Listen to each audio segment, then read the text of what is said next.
RDTDaily.com presents a Tarabuster with comedian Tara Devlin. Oh, wrong frame. Hello, my name is Tara Devlin. I was just recording Devlin versus the news, right? That's why I'm a little late. My name is Tara Devlin. What's happening? This is unapologetic liberal talk on the right side of history, decency, dignity, democracy, humanity. I don't think Hal Sparks is calling in tonight. I don't know what's happened. We will figure something out. If he does, it will be a surprise, a pleasant surprise. But yeah, because I haven't heard anything and nothing was nailed down. So I don't know. It is what it is. We will play it by ear. I actually, at this point, I hope he doesn't, only because I would like to promote the show that he joins, and a little bit more. I'd like to really know when he's going to call in or join us, so I can actually promote it a little. All right, my friends, thank you, Jim. Sounds and looks good. Thank you so much. My name is Tara Devlin. Thank you for hanging out. We meet here every Friday. Days are all merging together as one giant blur. And we meet here every Friday, 8:30 p.m. And thank you if you can join us. We're on the Tarabuster YouTube channel and also the Political Voices Substack, which is pretty cool. So if you can, follow me on the Substacks and all that, because I will be posting a video later, and I think I'm going to talk about what the video is about.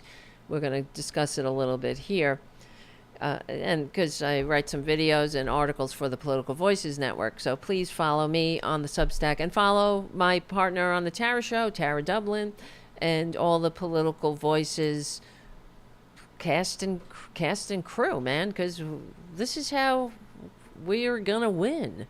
And because we're on the right side of history, decency, dignity, democracy, humanity, and all that, but we have to get the word out. We're fighting a propaganda game, and this isn't propaganda. We're fighting we're fighting the lies with the truth, and we have our work cut out for us, because there is no liberal media.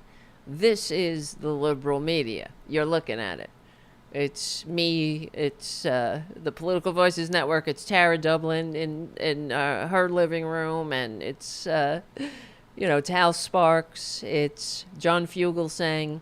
It's the liberal independent media voices that could, so to speak. So, guys, thank you. All right, I hate e-begging, but I don't hate thanking people who keep the show going and growing, like Charlie from APS Radio News. Thank you so much, Charlie, for everything you do to keep the show going and growing, and for your support for the community cats. That winter's coming again. Ned Stark was right. So that sucks. I hate that it's almost September, but oh well. I get a little, I don't know, I hate that seasonal affective disorder, and I don't like when the sun goes down early. And what else? Oh yeah, become a patron, patreon.com/Tara Devlin, everything like that. If you can, please keep the show going and growing.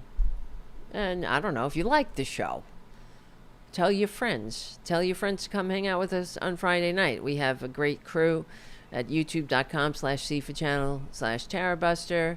And I don't know what I would do without you, really. Because, Jesus Christ. Could you imagine going through this time alone without each other? You are the wind beneath my wings. All right, what do I want to talk about? There's so many things. A couple of things. First of all, I want to talk about what's with Gavin Newsom. I don't know what you think. Of course, I'm thrilled. I'm tickled. I'm tickled to my toes, my head to my toes. Thank you, Ed, for your super chat. The Friday night cover charge right on the table. Much appreciated, my friend. See, that's how we do it. That's how we do. All right, where is this? So I was watching, he was being interviewed by Heather Cox Richardson. Where is that? Let me grab that somewhere. I can play it off the screen. Here we go. Hold on, guys. That's why I need a producer. If you can become a patron at patreon.com/TaraDevlin, maybe one day, we'll get a producer up in this bitch for this bitch. At this Welcome, everybody. Sorry we're a moment- little late shit. getting. I'm a one-man band. So, all right. Wait, I can't play that. Well, I'll just tell you what he said instead of, because I didn't grab the clip, and the interview itself is like 30 minutes, so we'll have to scroll through it. Heather Cox Richardson interviewed Gavin Newsom. Yeah, wrong frame. Here it is. Beep. Boop. And one of the questions she asked, well, they were discussing, all right. They were talking about him, the, what do you call it? The redistricting plan. Why do I have two of these now? I ask myself. Move that like that. That looks a little better. All right. She asked him why, she said she's an institutionalist, which I was like, oh no, here we go. And she was explaining, like, even though the Republicans are behaving this way, that doesn't mean we should behave that way. And I think she was not completely forceful about that point of view, but she's saying she's been able to justify the fighting fire with fire strategy.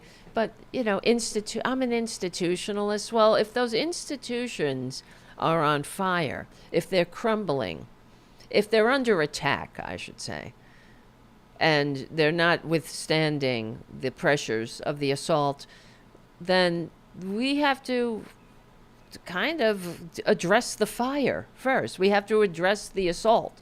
The institutions aren't holding. So we have a duty to do something to protect them and save them from the attack. And so Gavin Newsom said that the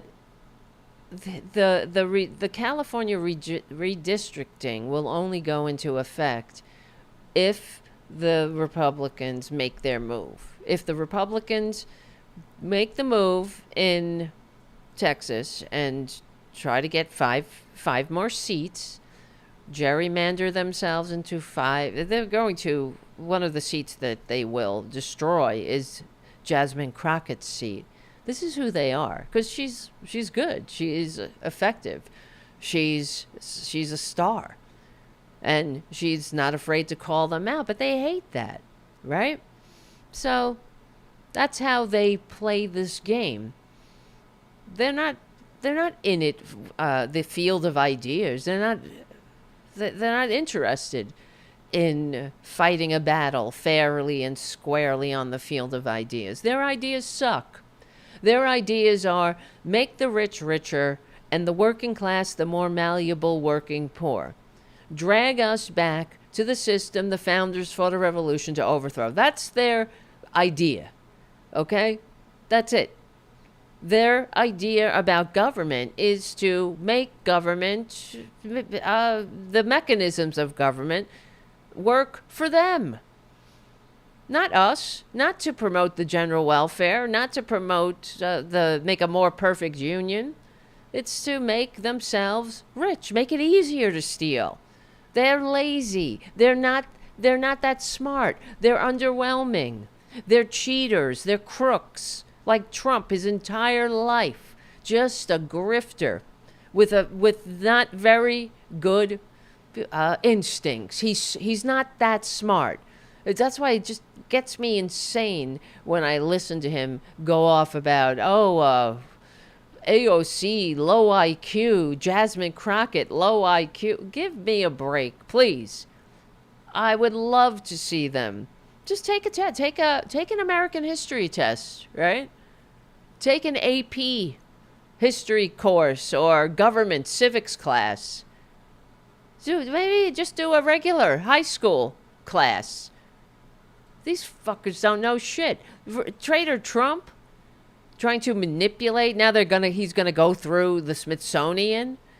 This baboon, think about that. I'm so mad. There's some cursing on the show. I warn you, there will be cursing. I apologize. But, do I apologize? Hold on a second. I mean, am I sorry? I don't know. Hold on a second. This is Tara Devlin. I'll be right back.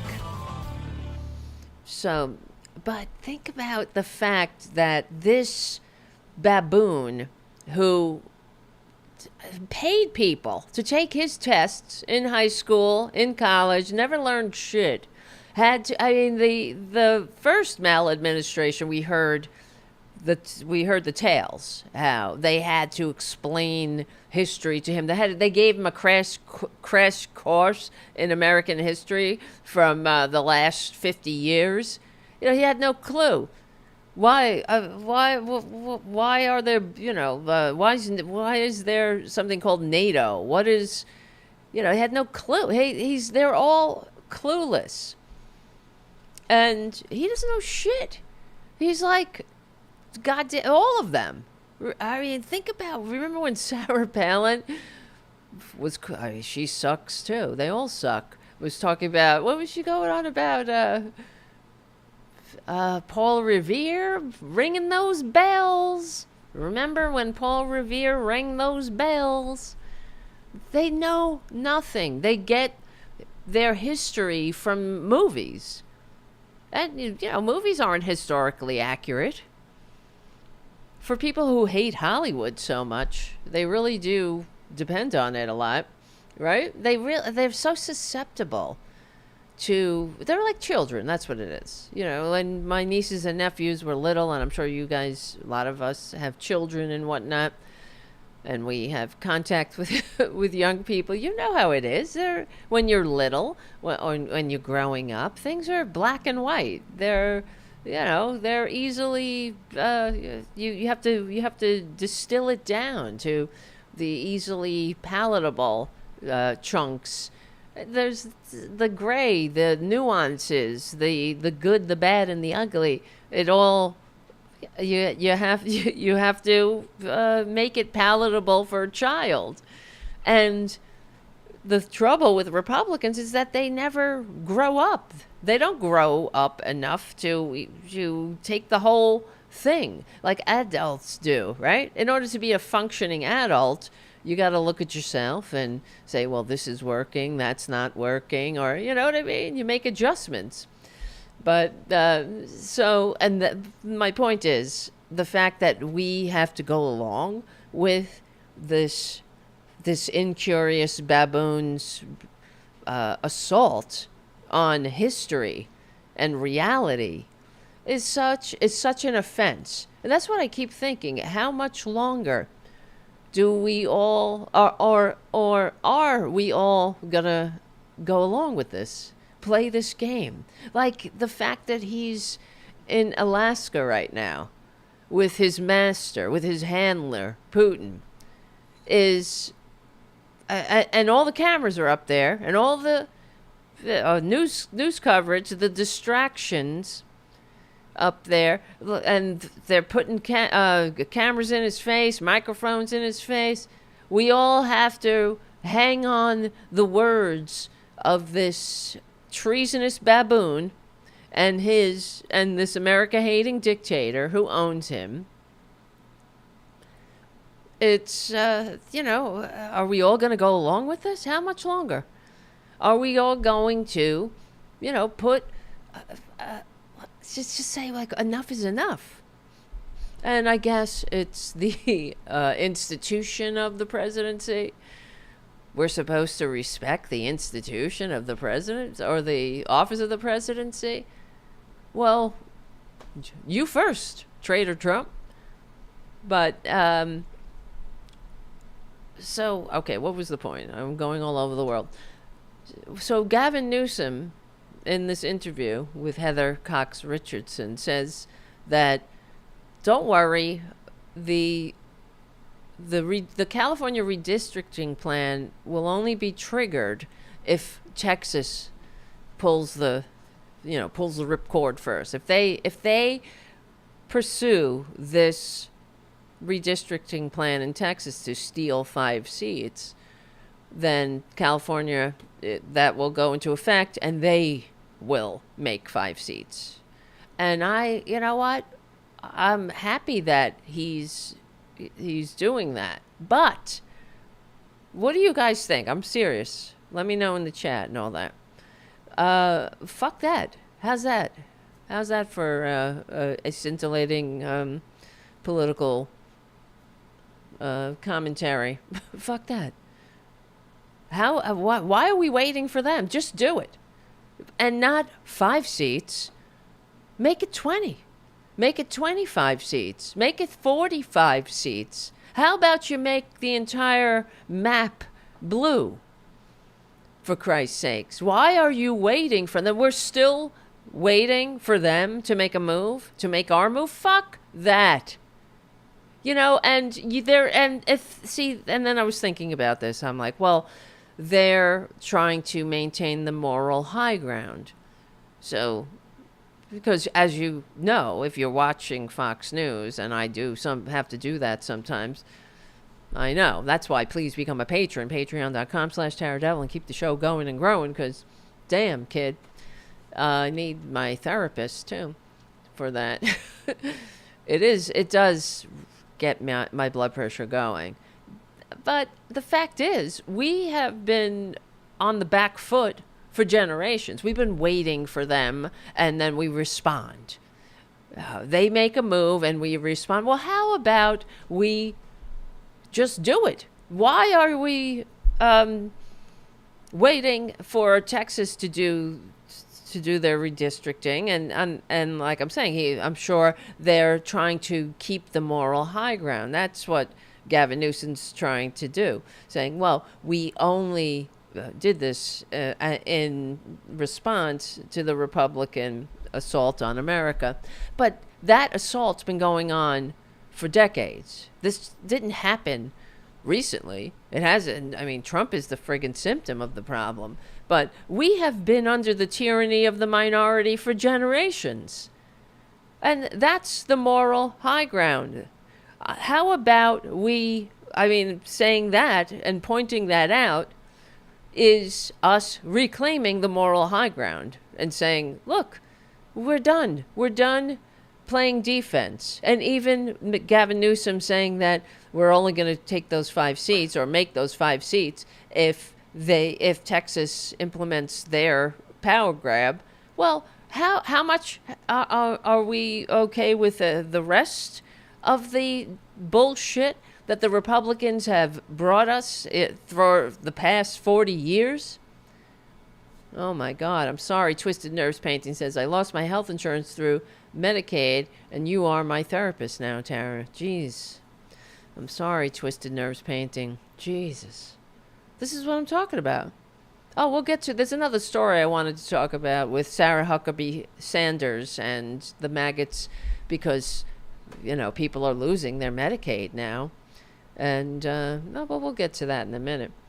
But what do you guys think about this? I'm still kind of annoyed. Now, though I am pleasantly surprised that, not surprised, I'm happy that, let's not get crazy, as happy as I can be, but I'm happy that Gavin Newsom is doing what I've been screaming about, showing some strength, going back at them. For example, let me see if I can play this clip. They're trolling. He's really is a master of trolling. Hold on a second.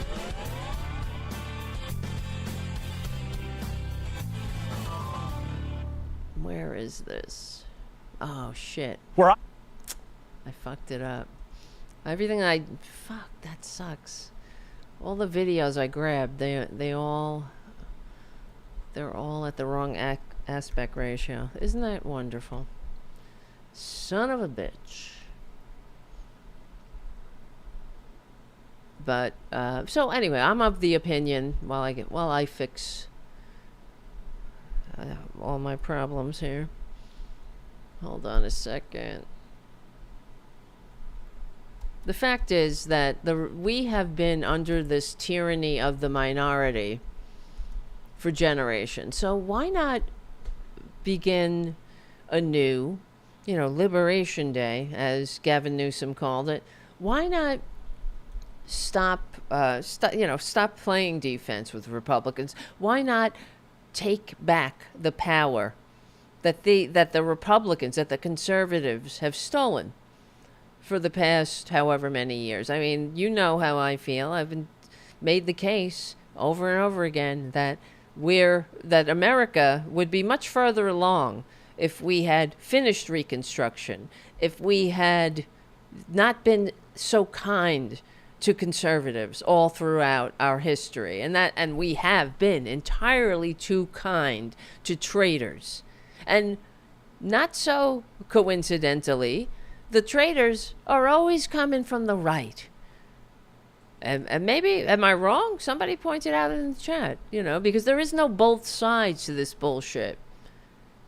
The Republicans, a conservative, let's say, the conservatives, because during the Civil War, during that time, the conservatives were the Democrats. But a conservative, by any name, sucks. And they've always been the ones trying to overthrow democracy because they don't like democracy. Conservatism is a fundamentally undemocratic ideology. They believe in rule by the rich. Well, rich white people. The right people should rule. And throughout our history, there's no left and right, both sides. See, when the left has gotten violent in our history, and I'm not condoning violence in any way, shape, or form. That's not what I'm saying here. In fact, when you're violent, it really shows the weakness of your argument, and really that it's a lost cause. But the left has tried to make America. I don't even know. I'm going to put my foot in my mouth if I justify or say a good thing that the left did.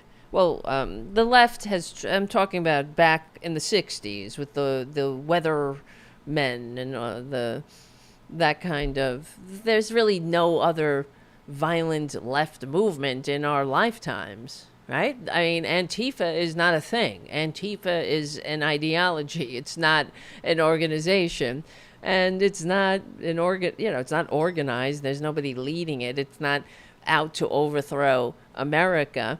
It's just an anti-fascist ideology, and I guess I'm Antifa in that sense, but. The Republicans have, whenever they're trying to overthrow democracy, it's because we've become, they just can't handle it. They can only handle democracy to a point. When we try to expand the franchise, the more that we become, diverse, we embrace our diversity, we embrace our differences, the more we extend the franchise of freedom and make room for everyone around the table, that's when the Republicans just can't handle it. And we saw right up until January 6th, they'll overthrow the government itself if they can't get their way. So, wait, hold on. Tyranny. I'm trying to look this up. Tyranny. Oh, my notes. Minority. Tyranny of the minority. Because we've been living under the tyranny of the minority. Why do we have this up here? Yes. Let me get rid of that. Hold on. Because the point is,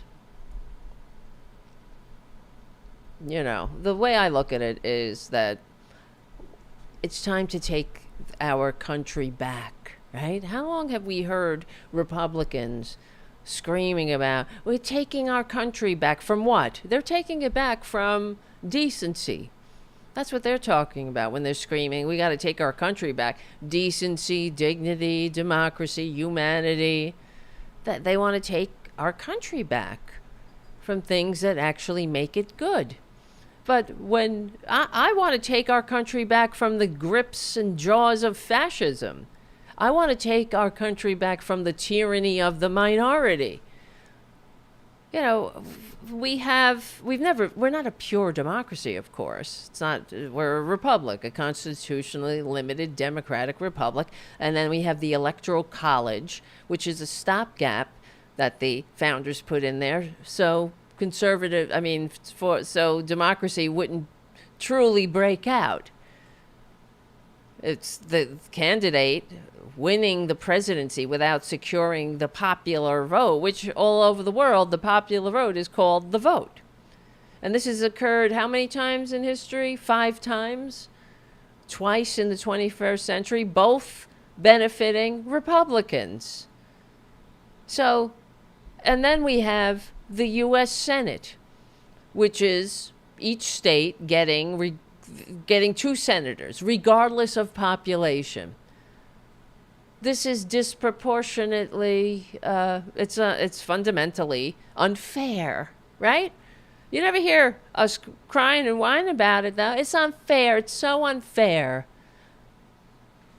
Yeah, that is unfair. You know how Trump and the Republicans are always whining and bitching and moaning how everything's so unfair to them? Well, that's unfair. I live in Queens. I live in New York. My neighborhood here has a larger population than the state of fucking Wyoming, the whole goddamn state. So, AOC's district has more people than Mitch McConnell's entire state. Right? So, is that fair? And I gotta endure these fuckers dragging us back to the system the founders overthrew, because why? They can't handle living in a diverse society. They don't like other people. They don't like the fact that human beings are, life is complex. People are complex. But they can't handle that. They'll cut their own throats, and they'll cut our throats as long as a trans person can't pee in a public restroom. How much longer are we supposed to endure that bullshit? So that's what I'm talking about. So why not in California? Do it. Don't wait for them to trigger this event. Just fucking do it. And don't take 5 seats. Don't make 5 seats. Make 50 seats. Make an entire blue state. Why are we always responding to this? Because not only, and we all know that we have our work cut out for us. They have done so much damage to this country that we're going to be rebuilding for a long time. We haven't even got to the point where we are discussing what has to be done to rebuild. It's almost insurmountable. Like these filthy maggots in our body politics sickening us.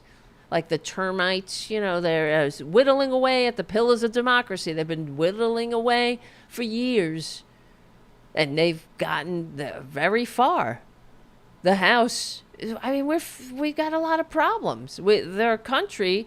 They are doing so much damage, it's almost unfathomable. Like the stuff we talked about last week too, how and I wrote about it on the Political Voices Substack, how that baboon ordered 2 satellites that are measuring climate change, measuring carbon. So they're, by extension, thereby measuring climate change. He ordered them not just to be decommissioned, but to be destroyed for no fucking reason other than it's measuring climate change. And basically they're gouging out our eyes, our climate change eyes. Why? You don't want to know? It doesn't mean it goes away. It's like the way that they don't allow government documents to say climate change. You know, they love freedom, though. They're all about freedom. The freedom to treat people like shit. That's what they mean by freedom. And to hate. Hold on. So they've, forget it, the gerrymandering, you know. They're like, oh, both sides. No, the Democrats have gerrymandered congressional districts, but no, not to the point of Republicans. That's for sure. And all over the country. That's why when I was looking up initially, when I first heard about what was going on in Texas, I was doing some research about it. And I was wondering, well, what can Democrats do? And I was asking the AI. And the AI basically was saying that there's nothing you can do because Democrats and blue states have passed constitutional amendments and the like to have their districts drawn fairly and squarely. And that is true. Using nonpartisan commissions and whatnot. So, which is wonderful, isn't it? If not for Republicans. If it weren't for the fact that Republicans are cheating in their states, right? But we, as Democrats, we're trying to do the right thing. So we're trying to model good behavior. And that's what I've been saying for years. We're modeling good behavior like you do for a child. You know, when you're raising a child and you want to act a certain way because kids absorb everything, right? So you're modeling good behavior for the child and hope that it sends a message. And that's what Democrats have been doing with Republicans for decades. Modeling good behavior, hoping they follow suit. When has a Republican ever done the right thing? Huh? When? I mean, yeah, we have the occasional Adam Kinzingers and Liz Cheneys, but when it came to voting for the John Lewis Voting Rights Act, which would have outlawed gerrymandering throughout the country, would have made Election Day a holiday, it would have done all of these things that made voting fair and square and easier for people to register and to cast their vote. Adam Kinzinger and Liz Cheney voted against it. Said no. Why? That could have helped. We would have been sitting here talking about the presidency of Harris right now, if that were the case. That's for sure. But why? You know, why wouldn't they go along with that? Why? They don't like when voting is easy? No, because people cheat. Illegals vote. And that is bullshit. No illegals. Everything is illegals, though. You see how lazy they are, too? Illegals. It's the goddamn illegals.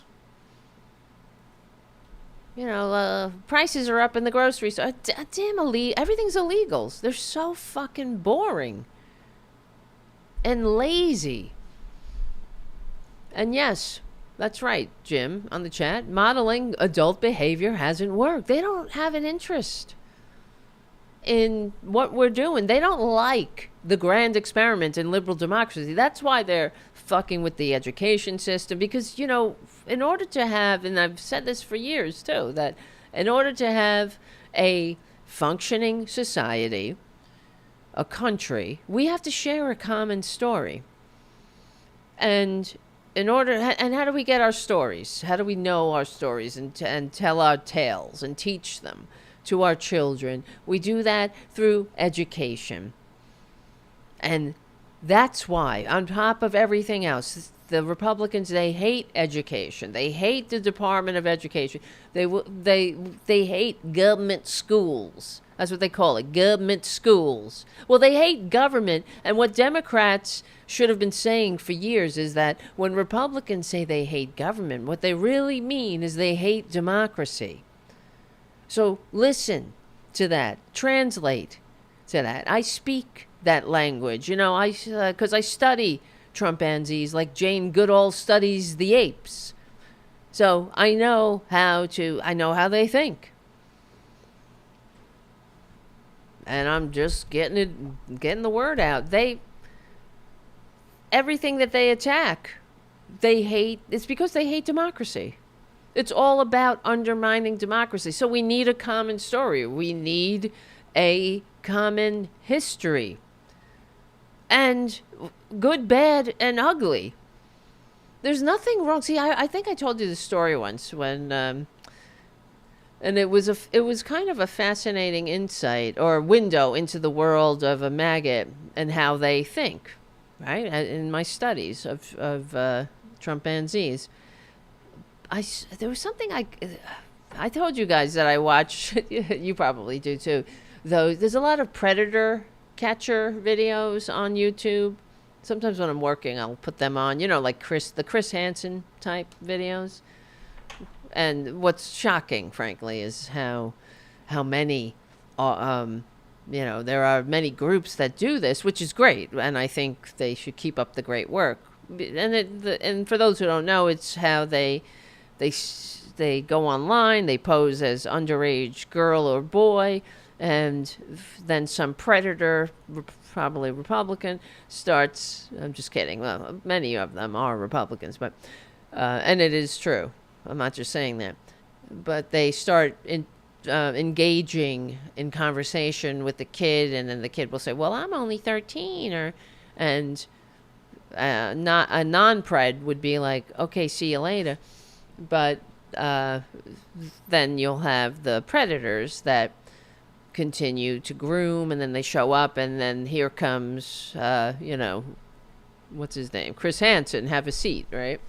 And it's good. They should do that because there's so many groups that do these predator catcher videos, and and what's shocking most of all is how many there's never a loss for content. There's a lot of these dudes out there looking to harm kids. So anyway, the point is, one of these predator videos I was watching, and one of the guys that does it he does a play on Chris Hansen's name. He calls himself Skeet Hansen, and he has darker pigment. So, he's a man of darker pigment, and one of the preds that he caught started railing against him, calling him all kinds of racial slurs. And I wrote a comment on one of the videos, on that video, and I said, well, thank you for what you do. And what I was impressed, because it's like what you see with Obama. He couldn't get angry. He couldn't go back at the guy or whatever, and why. I mean, the point is, I saw how he was restraining himself, and I thought, wow, it's got to be tough. Of course, that's the first thing, MAGAts go to. They go to racial slurs, or these these are horrible people. They'll just start racially screaming at you all these racist slurs, and I said something on one of the comments. Well, thank you. You're doing a great service for the country and the community, getting these Preds off the street or whatever. And in this racist ass country, I said something like that. How you're making it better, and then some maggot started commenting on my comment saying that, oh, you hate America because you say you love America and thank you for making America better, but then you hate America by bringing up race. And it's not, I don't know, is this, am I making any sense? Because it wasn't hating America bringing up race. I'm pointing out a truth about America that we have to confront. I think it's just bringing up the flaws that some of our, or the fact that some of our fellow Americans have a very different American experience than white people, of course, is not in any way, shape, or form hating America. It's just pointing out the obvious, the truth of what we have to all confront as Americans. And it's offensive to me to think that, MAGAts don't want to even discuss that. To me, it's so, it's infantile, really. And they're not doing us, and the thing is, it shows how much they hate America. It's not a sign of love to stick your head in the sand and not confront the things that might be holding you back as a more perfect union, right? It's actually the opposite of love. It's the opposite of patriotism. Well, what do we expect? I mean, how do you say you love this country and I don't know. It's very I don't know. All right. I still have to, obviously it's still mulling. I'm mulling it still in my mind.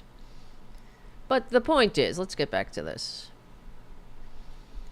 Here's the other thing, as far as the tyranny of the minority. Supreme Court, the Senate confirmed Supreme Court justices, as we know, and the Senate majority can represent the minority of the population. And as we know, we have 5 basically MAGAts on the Supreme Court, 5 Trumpanzees, confirmed by, shoved on there by the tyrannical minority, and confirmed by a tyrannical minority.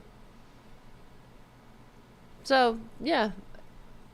And they're all illegitimate, too. Everyone, including, I would say, from Gorsuch, starting with the stolen seats, right?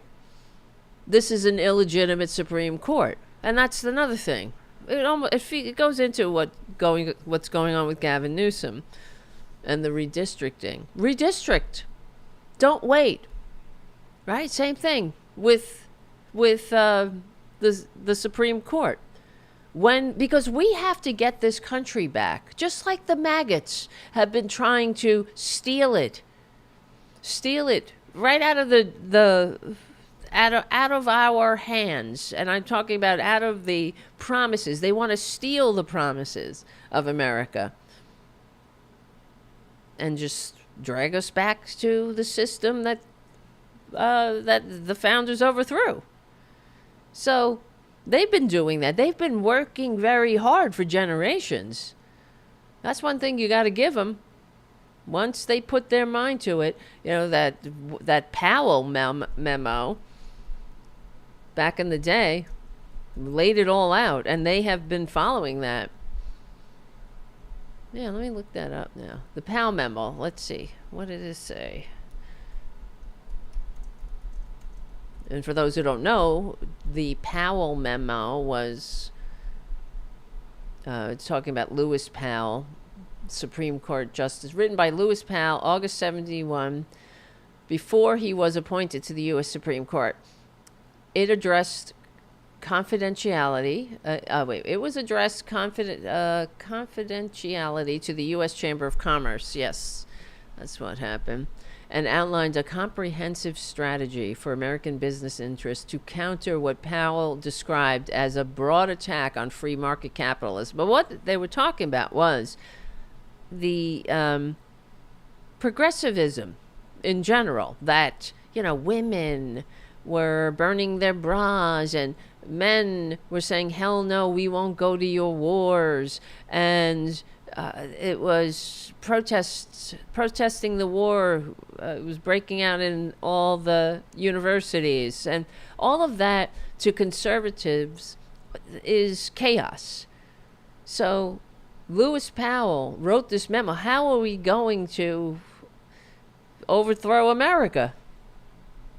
And they all do it. Oh, it's the guise of we're fighting communism. It's they're trying to overthrow free market capitalism, and nobody's saying that. What free market capitalism is fascism.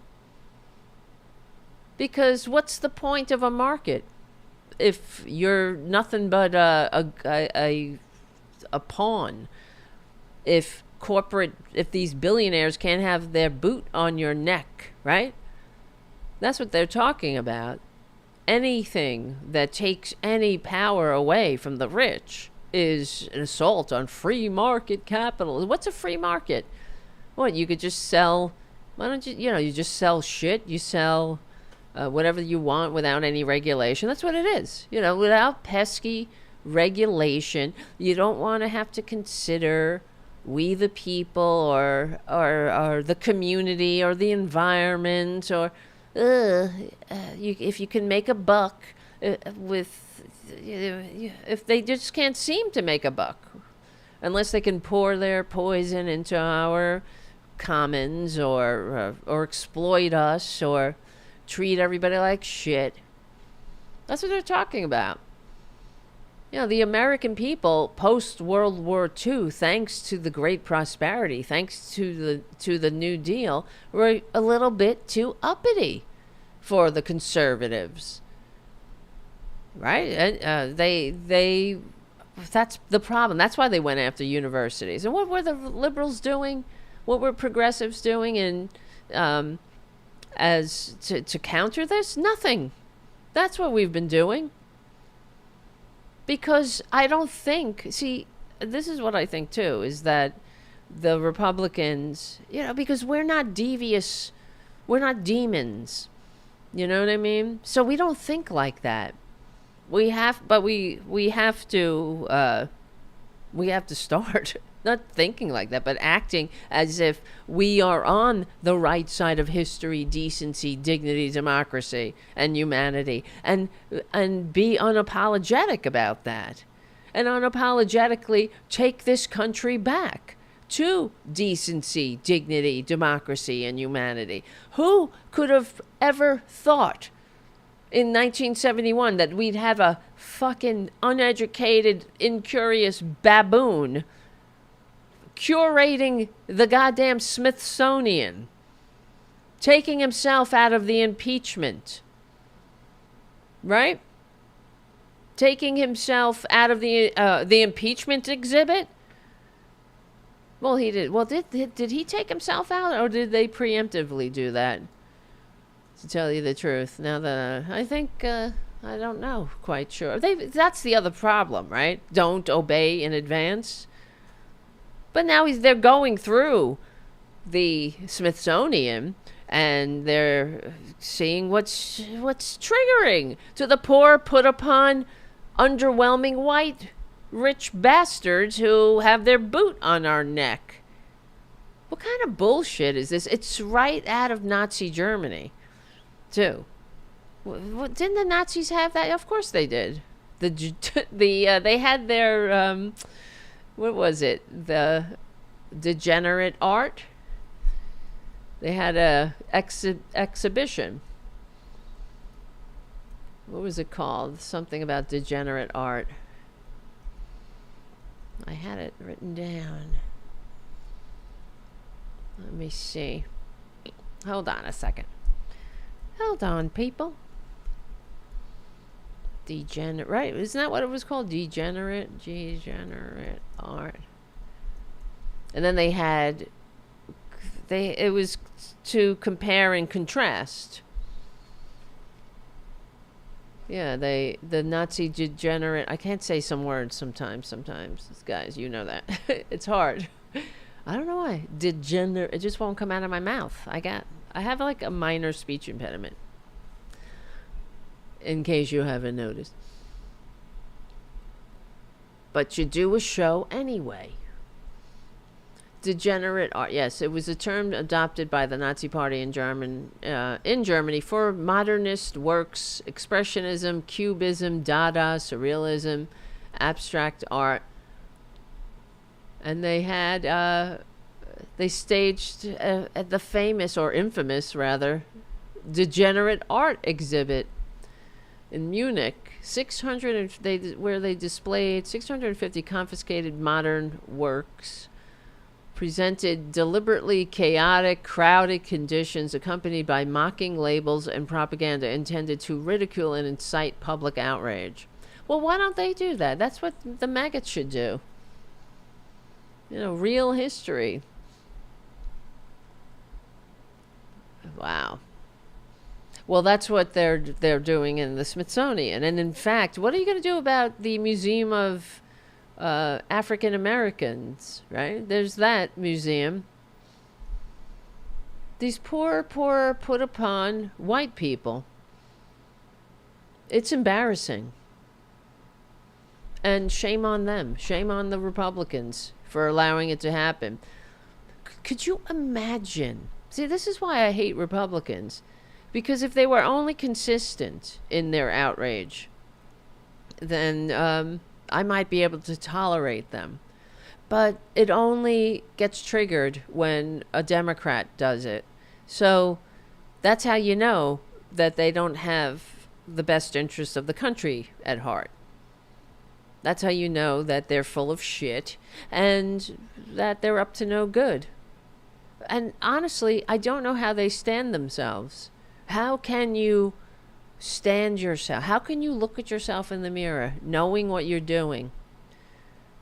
And some of them do. Like when we had Sherry Jacobus on the Tara show, and she said that some of the people that she knows, like Caroline Leavitt, or Caroline Leavitt, as she's now come to be known. Hold on a second. This is Tara Devlin hanging out Friday night. We will win. We stick together, we win.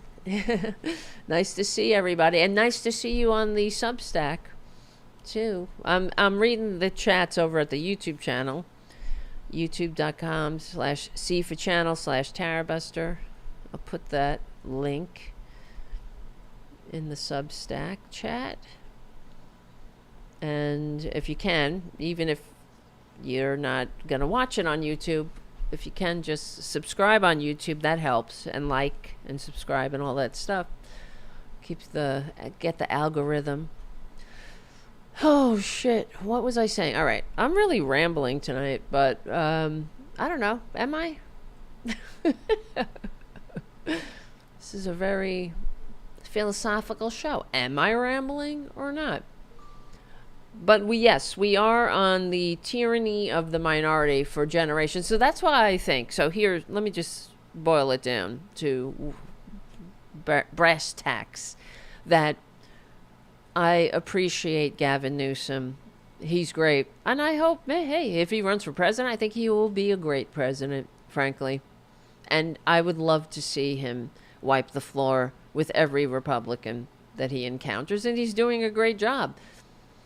A very great job. Some people are saying.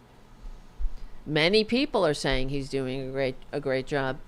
And but for us to win and get our country back from the grips of fascism, and to turn, not just take it back, but turn it around and rebuild it in a way that another baboon can never get a hold of it again, at least in 4 generations. Okay, nothing is guaranteed, but in order to get our country back and rebuild it in a way that that the sacrifices of actual patriots are not in vain. Though that's what breaks my heart when I think about everyone that ever fought, bled, and died for this thing, that put their life on the line, that gave their life, that gave their last full measure of devotion for this thing that the Republicans hate and are destroying. It's, do it for them. Don't wait. Don't respond to Texas gerrymandering. Gerrymander. We've been under the tyranny of the minority for generations. Democrats have won. This is how disgusting the problem is, right? And this is actually one. I was so pissed at one time. Can you believe it? I was pissed one time, and I called up my representative. This is when I had AOC. I told you guys, AOC used to be my representative, but after the census, she got redistricted somewhere. Or I got redistricted. I don't know. She was a great representative, I'll tell you. Very responsive. But let me see. It was one. And I called her office, and I was pissed. And I was just saying, you know what? I think it was after Roe, after they destroyed Roe. And I said, I am so sick of these fuckers and their minority, under the tyranny of the minority. When are we gonna fight back? We're on the right side of the issues. Why are we always playing defense? You know what I mean? And I'm sick of it. I'm sick of being dragged through Republican manias. And them being allowed to get away with it. Like just the fact that they shoved these illegitimate Supreme Court justices onto the bench. And what do the Democrats do? I have yet to hear Chuck Schumer call Amy Coney Barrett the illegitimate Amy Coney Barrett, right? Or Kavanaugh, the illegitimate Justice I Like Beer. Or Gorsuch, the illegitimate Gorsuch, right? That's what they are. Mitch McConnell invited them to a coup, and he said, "Yeah." They all said, "Yes, we'll meet you at the coup and let's do it." I mean, Amy Coney Barrett, how dare you? She's an easy one. Go after her. She couldn't even wait for Ruth Bader Ginsburg's body to be in the ground before she stepped over her illegitimately, as the American people were kicking Trump out of office. They're all illegitimate. They have no decency. They're all without decency. All of these people. And that's why we know they hate America. Because if you love the country, that's why the Democrats draw or run on fair districts. Oh, if I vote for me, we're going to make gerrymandering illegal. We're going to make it all fair and square. And then the fucking Republicans, the minute you even talk about fighting fire with fire, they all scream and belch and whine and fart and yell. But they never follow suit, do they? No. Has there ever been an example of a Republican legislature or any one of them talking about fairness when they're not full of shit? I mean, Dems won, let's see, over 1 million more votes. I'm just trying to get the actual number.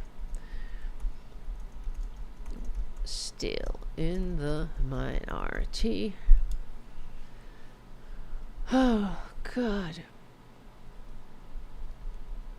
Yeah. Democrats have repeatedly won more total votes in major national elections for the House, Senate, and the presidency, yet have still found themselves in the minority. Democrats received millions more votes for the Senate races, but yet held fewer seats. This was in 2018. In 2018, Democrats won nearly, listen to this, 8 million more votes for the Senate. But the Republicans gained 2 seats and controlled the chamber. Is that really a functioning democracy? Right?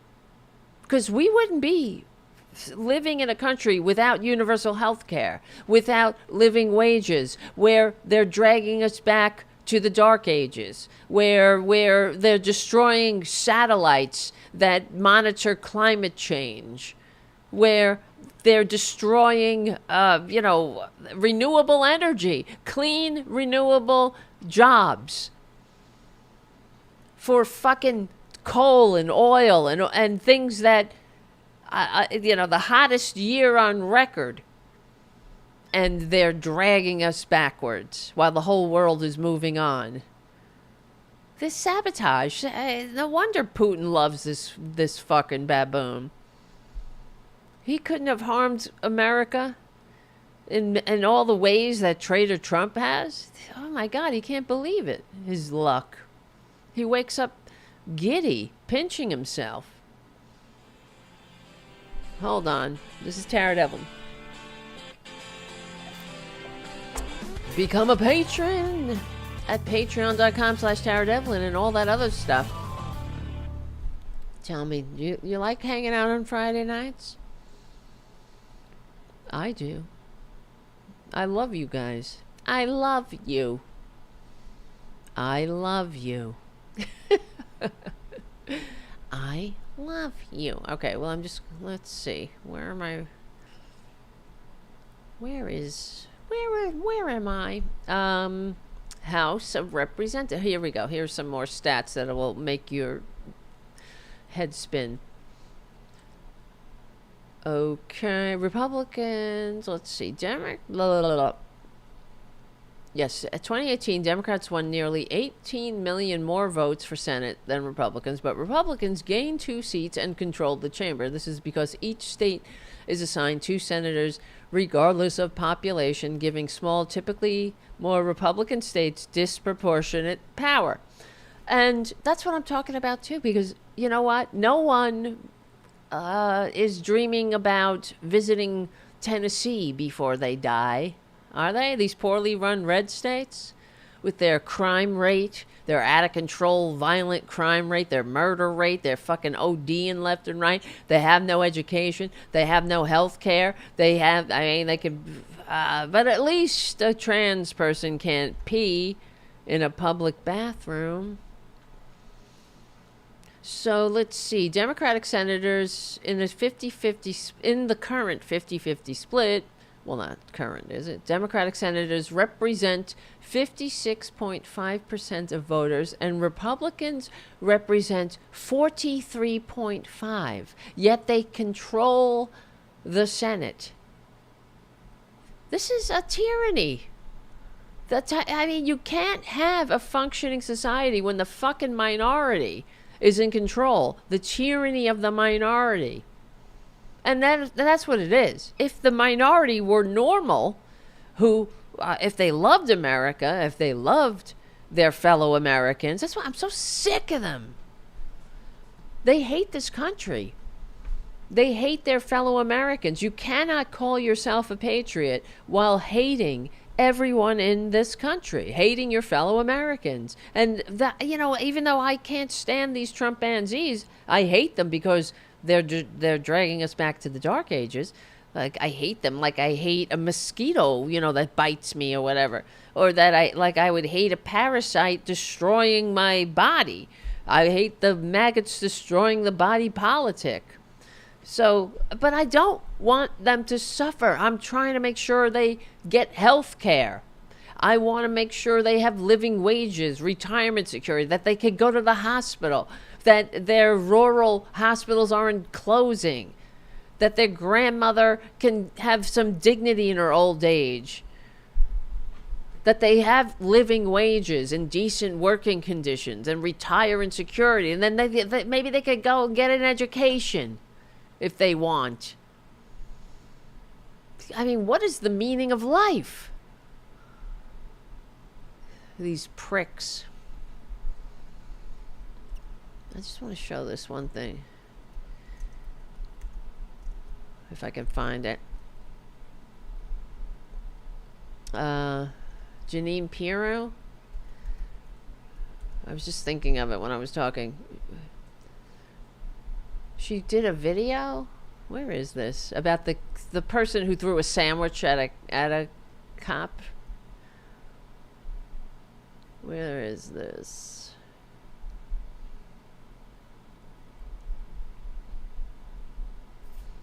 Here, I'll play it off the screen. And I have to say, don't throw sandwiches at fucking cops or anybody. It's just... But, it's certainly not bear spray or zip ties or cattle prods. Right? You're not zapping a cop and giving him a heart attack like they did to Officer Fanone on January 6th. It's a fucking sandwich, but Janine Pirro. Where is it? Yeah, she's charging because she's so tough. She's a tough lady. They're all so tough. They talk so tough. They type so tough. But Janine Pirro is charging the sandwich thrower with felony assault. Don't worry about it. It'll get thrown out of court. But that's what I'm saying. Don't throw sandwiches. It's just stupid. And she made this video about it. So President Trump has vowed to make D.C. safe and beautiful again. Eat my ass. And as part of his effort to it is fight safe and crime, beautiful. He's bringing in our federal law enforcement partners like FBI. Lick his balls some more, won't you, Janine? Is that like gargling with mouthwash for you? I mean, that's the thing with all of these MAGAs. They cannot open their mouth without praise for the dear leader coming out first. It's so pathetic. You are so pathetic, MAGAts. That's why I say, how do you stand yourself? How do you look in the mirror and say, wow, I'm really doing a great job? How do they stand themselves? I can't imagine, because I know myself, I would never be able to behave like this if I was required to heap false praise, just heap this effusive false praise on a baboon that doesn't deserve it. I'll praise people who fucking earn it, but you have to do it because why? The poor fragile little baboon, he can't. Nobody is fair to him. All right, let's continue with this. Hey. ATF, DEA, or Park Police, Wow. everybody to help the Metropolitan PD fight crime. And the president's message hypocrites. to the criminals was, if you spit, we hit. Well, we didn't quite do that the other night when an individual went up to one of the federal law enforcement officers and started jumping up and down, screaming at him, berating him, yelling at him. And then he took a Subway sandwich about this big and threw it at the officer. He thought it was funny. Well, he doesn't think it's funny today because we charged him with a felony, assault on a police officer. And we're going to back the police to the hilt. So there, Isn't it stick your unbearable? Subway sandwich somewhere else. Huh, you're so tough, lady. But this is what I'm talking about. They hate this country. And of course, the obvious comparison to January 6th. We're gonna back the blue, except when they're actually fighting for decency and democracy and keeping America safe from the fucking traitors, right? We're gonna back the blue. Are you really, though, Janine? How do you sleep at night? But the way, when I saw this video, I thought, there you go. See, they hate their fellow Americans. They hate this country. They're gleeful and giddy about, they're just about hurting people. We're gonna back the blue. Just the fact that the baboons sent the National Guard into D.C., activated National Guard. Those are our fellow citizens. And having worn the uniform of this country, myself, unlike the entire lineage of traitor Trump, it's an offense. These are people. They're not toys. They're not pawns. And how dare you? But that's what they think of us. And the MAGAts and this bitch here, Janine Pirro, I mean, you hate your fellow Americans that much? We're gonna back the blue. He doesn't think it's funny now. I mean, grow the fuck up. Jesus Christ. If only they have the same passion for law and order when it came to January 6th. All those traitors they let loose on the street. Oh, the guy had a sandwich. It wasn't a zip tie. It wasn't a cattle prod. He didn't beat him with his shield. He didn't say shoot him with his own gun, did he, Janine? This is what I mean with MAGAts. They hate this country. Where do you think you live? You know? Because that's how they treat their fellow Americans like, the enemy from within. We're the enemies. They don't like America. They lack the decency, the dignity, the maturity to function, to think about e pluribus unum. That's why they had to change the national motto from e pluribus unum to in God we trust. Fuck you and your God, because your God is bullshit, like your ideology, like you're all a bunch of frauds. If only you loved God. Really? If only. We wouldn't, I wouldn't have to endure a video like that. I wouldn't have just had to witness that. We are gonna, look at that smug face. Well, they don't think it's funny now. Everything is a performance. Why don't you use your powers for good? But they can't. Nobody would have a sandwich thrown at them if they weren't part of this performance art. And the people who are activated in the National Guard, they don't want to be there. Or maybe they do, but I don't know, because maybe they need the money. But these are people that have jobs, most of them. Then maybe if they don't, I don't know everybody's personal circumstance. But when you're in the National Guard, you're part-time. And they activate you, and you got to go to your boss and say, well, I've got to go active, and I'm going to be gone for a certain period of time. But that's why, the MAGAts have no respect for the military, for the people. Back the blue. They don't give a shit. You're nothing but pawns to these people. You're nothing but little playthings for a brat to put on the board and attack other people. There's no reason for them to be there. As we know, crime in D.C. is low. In fact, the most dangerous states in the country are red states. 8 of the top 10 most violent states in the country are red states. So spare us the performance, you fucking baboons. And this is what I'm talking about with Gavin Newsom and saying, we're going to wait for Texas to trigger our response. No, do it. Do it now.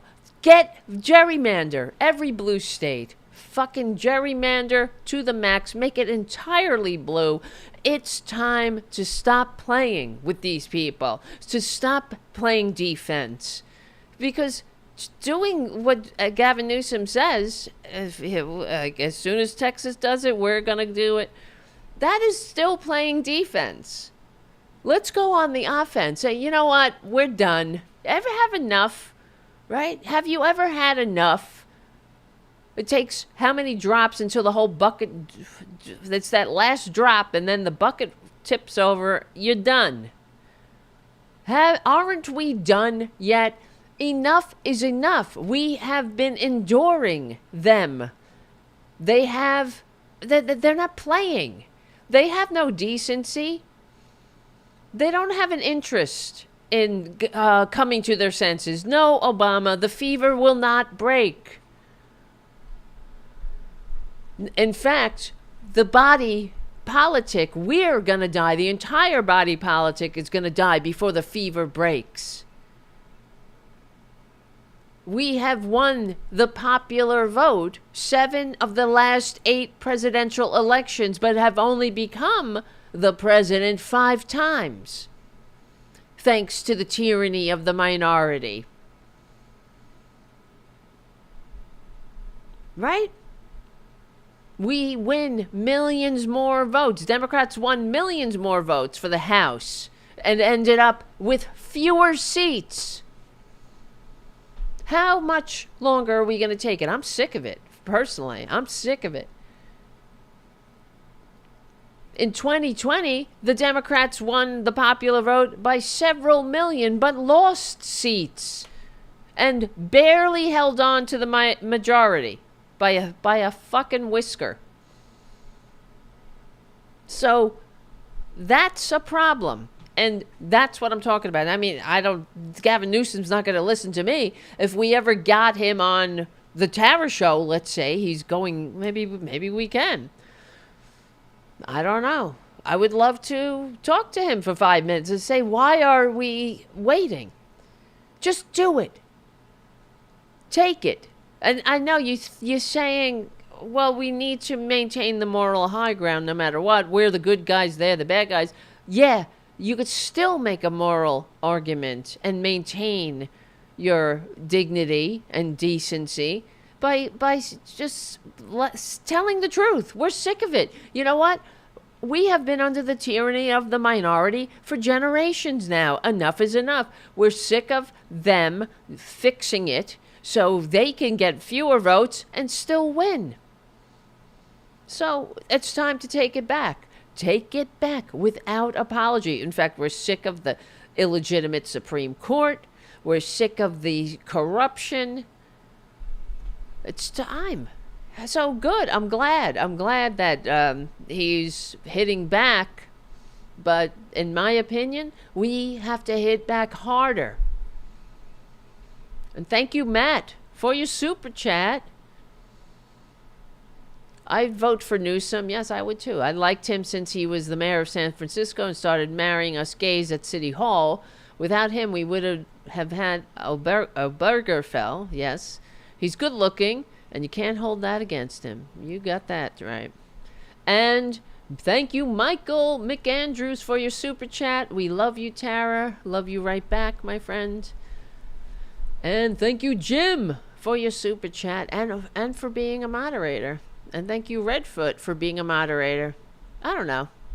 Am I yelling too much tonight? Am I yelling? Well, all right. What else are we going to talk about? A lot. Okay, let's talk about...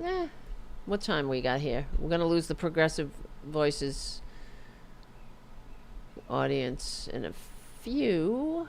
We got a couple of minutes. Well, before the Progressive Voices audience goes away, here's a story of a lovely lady.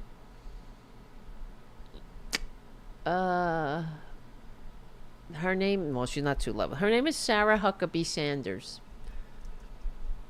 Huckerbee Sanders. And, and here's the example of Republicans getting what they voted for. And I'm so sick of them. This is what I'm talking about. The insurance rates in her fucked up, poorly run red state, where she runs around like she's, the Queen of Sheba. And what was that whole scandal with her lectern? She said that she spent, I think it was $16,000 on a lectern, but it was probably some money laundering, hiding money that she took from government till to go on vacation. But Sarah Huckabee Sanders is pissed off because insurance companies hiked their rates in Arkansas. Arkansas, I know. But guess what, bitch? That's what you voted for. That's Republicans.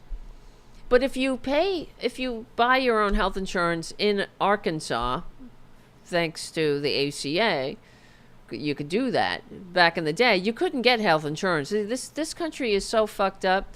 You couldn't get health insurance except from your job. If you're a person, just a regular old person trying to get the health insurance, good luck. And I, as a freelancer, basically a majority of my life, I've lived in this world where you can't get health insurance. It's too much money.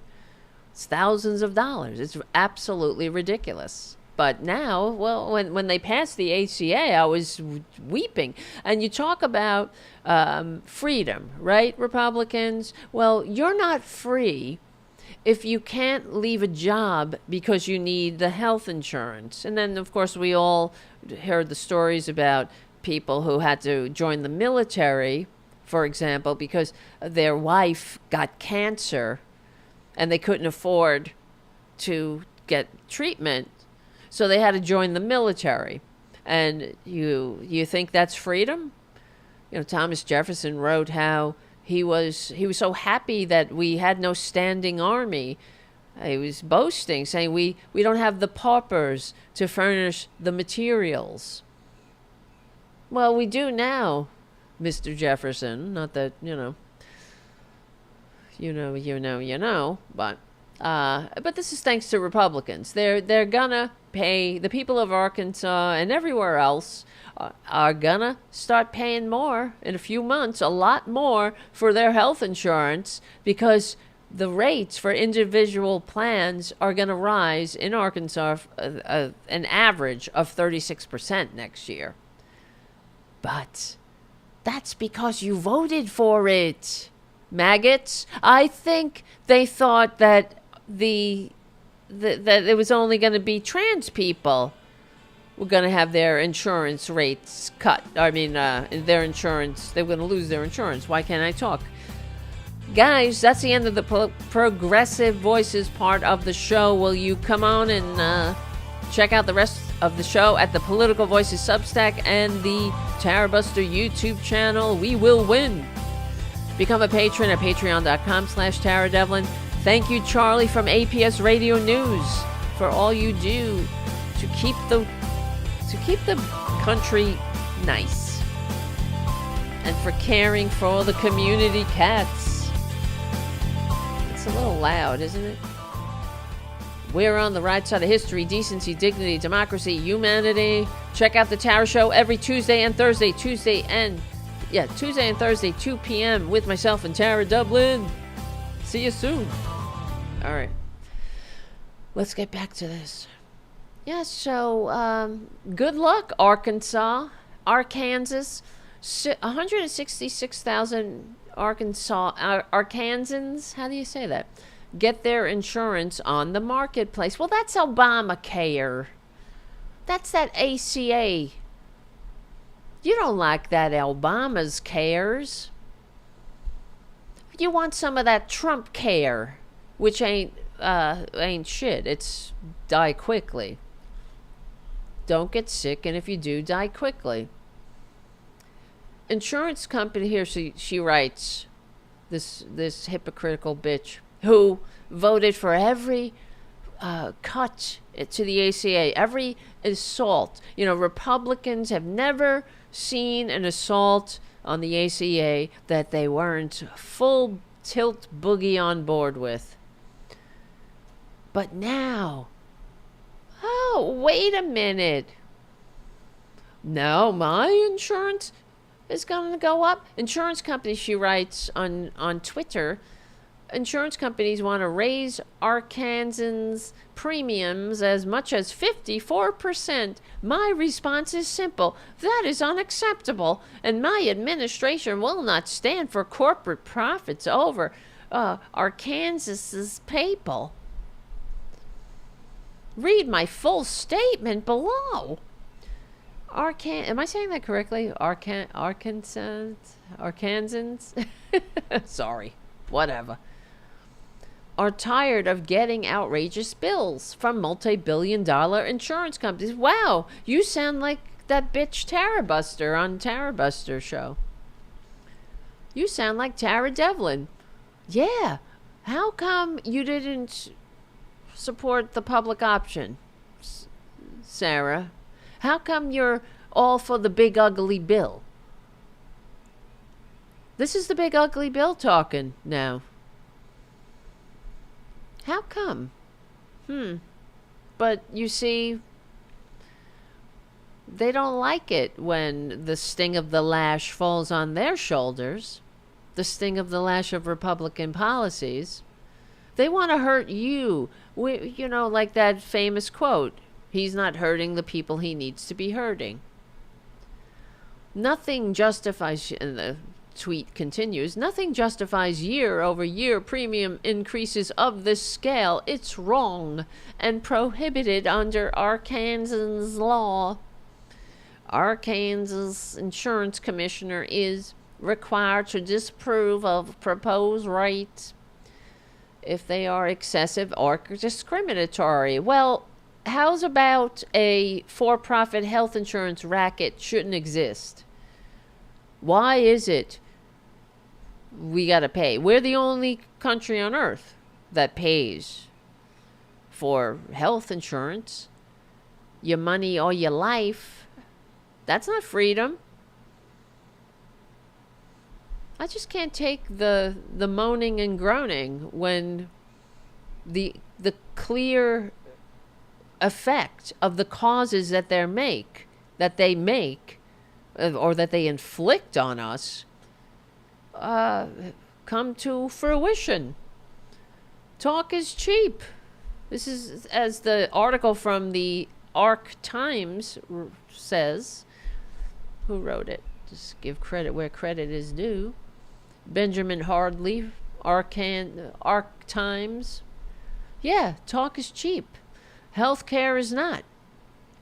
Governor Sanders aims to cut health spending at the state level and supports Republican cuts at the federal level. If she truly cared about preventing rate increases for Arkansans, she'd call on Congress to keep the current ACA subsidies in place. So, yeah, where are you going to get the subsidies? Are they a billionaire going to trickle them on you? Magic fairy billionaires? I'm so sick of these people. This is what happens when you vote Republican. If she truly cared about yes, that's what I just read. She'd call on Congress to keep the ACA subsidies in place, but that got cut in the big ugly bill. Or she'd find the money elsewhere. Well, where are you going to find it? You got to take care of your FEMA. You got to take care, everything. Everything is back to the state. Leave it to the states.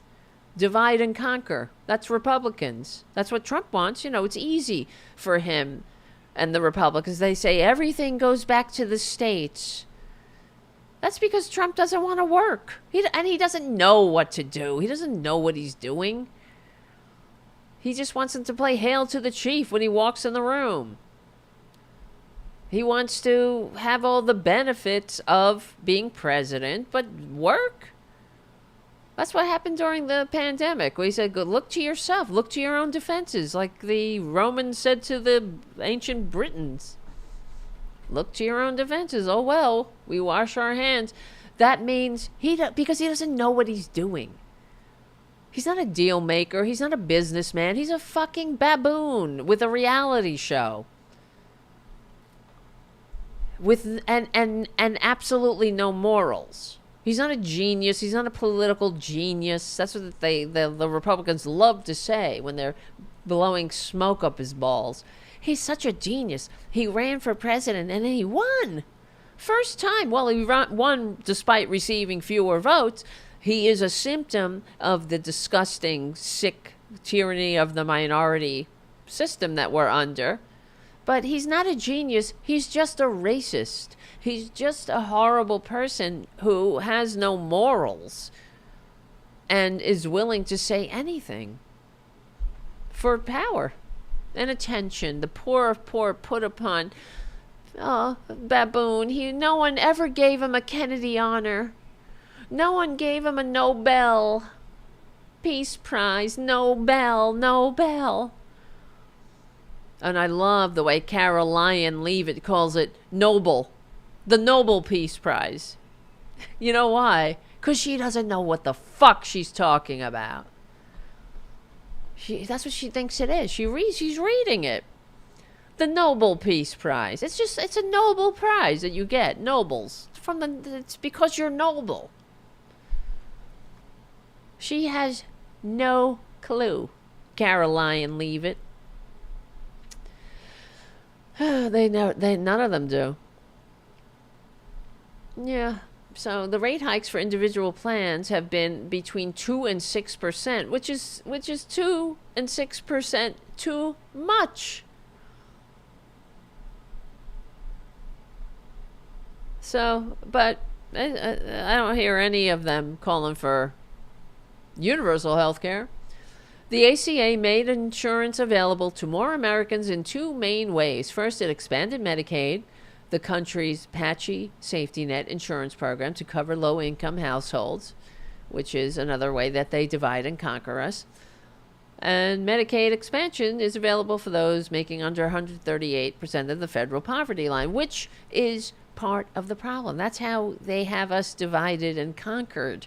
So people who are a little higher on the ladder, if you're not 138% under the poverty level or whatever, you're a little bit above. You're 120%.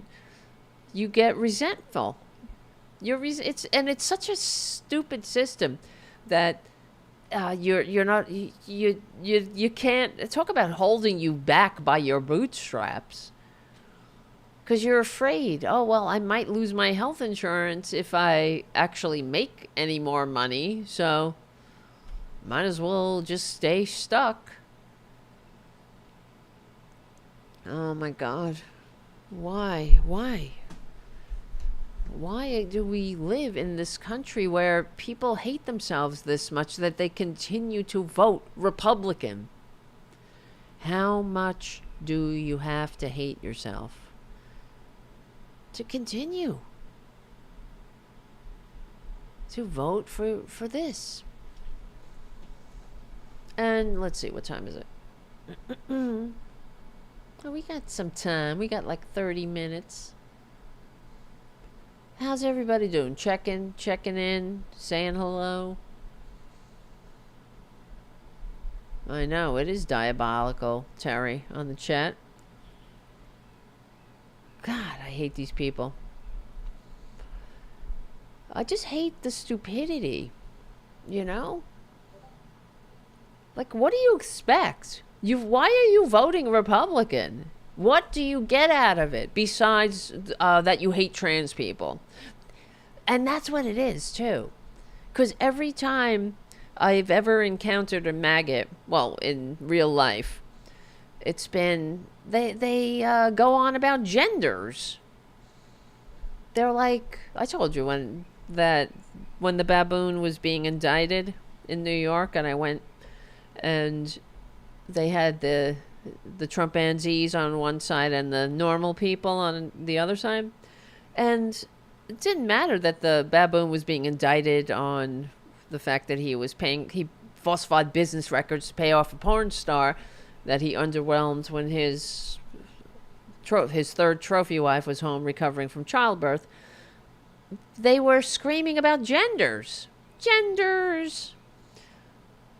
So about kids and getting their genders changed. I'm like, what the? You're fucking easily led morons.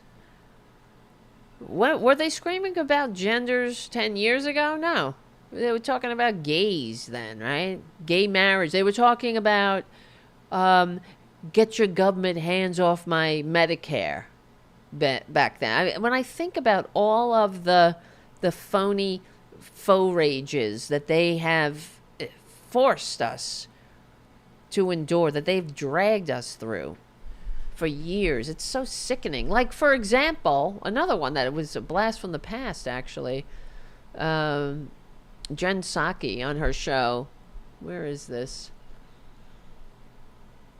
She brought it up, and I couldn't. Well, I had totally forgot. Where is it? I hope it's called. Don't tell me I closed it. Let me see. It was. Wait, was it? Oh, come on. I'm sorry, guys. Jade Helm. Remember that? Jade Helm. War Games.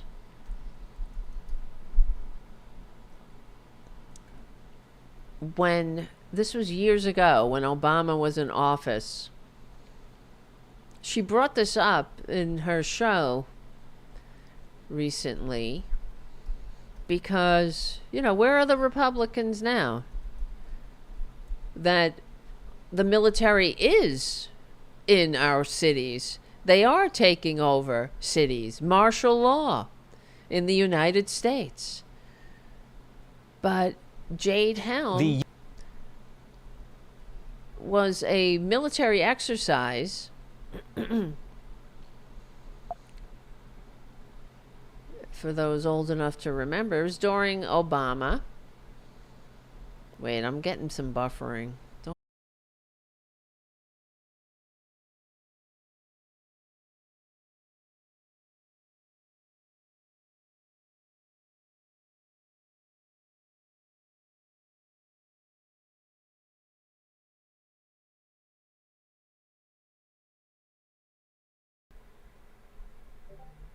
Here we go. Let's try it again.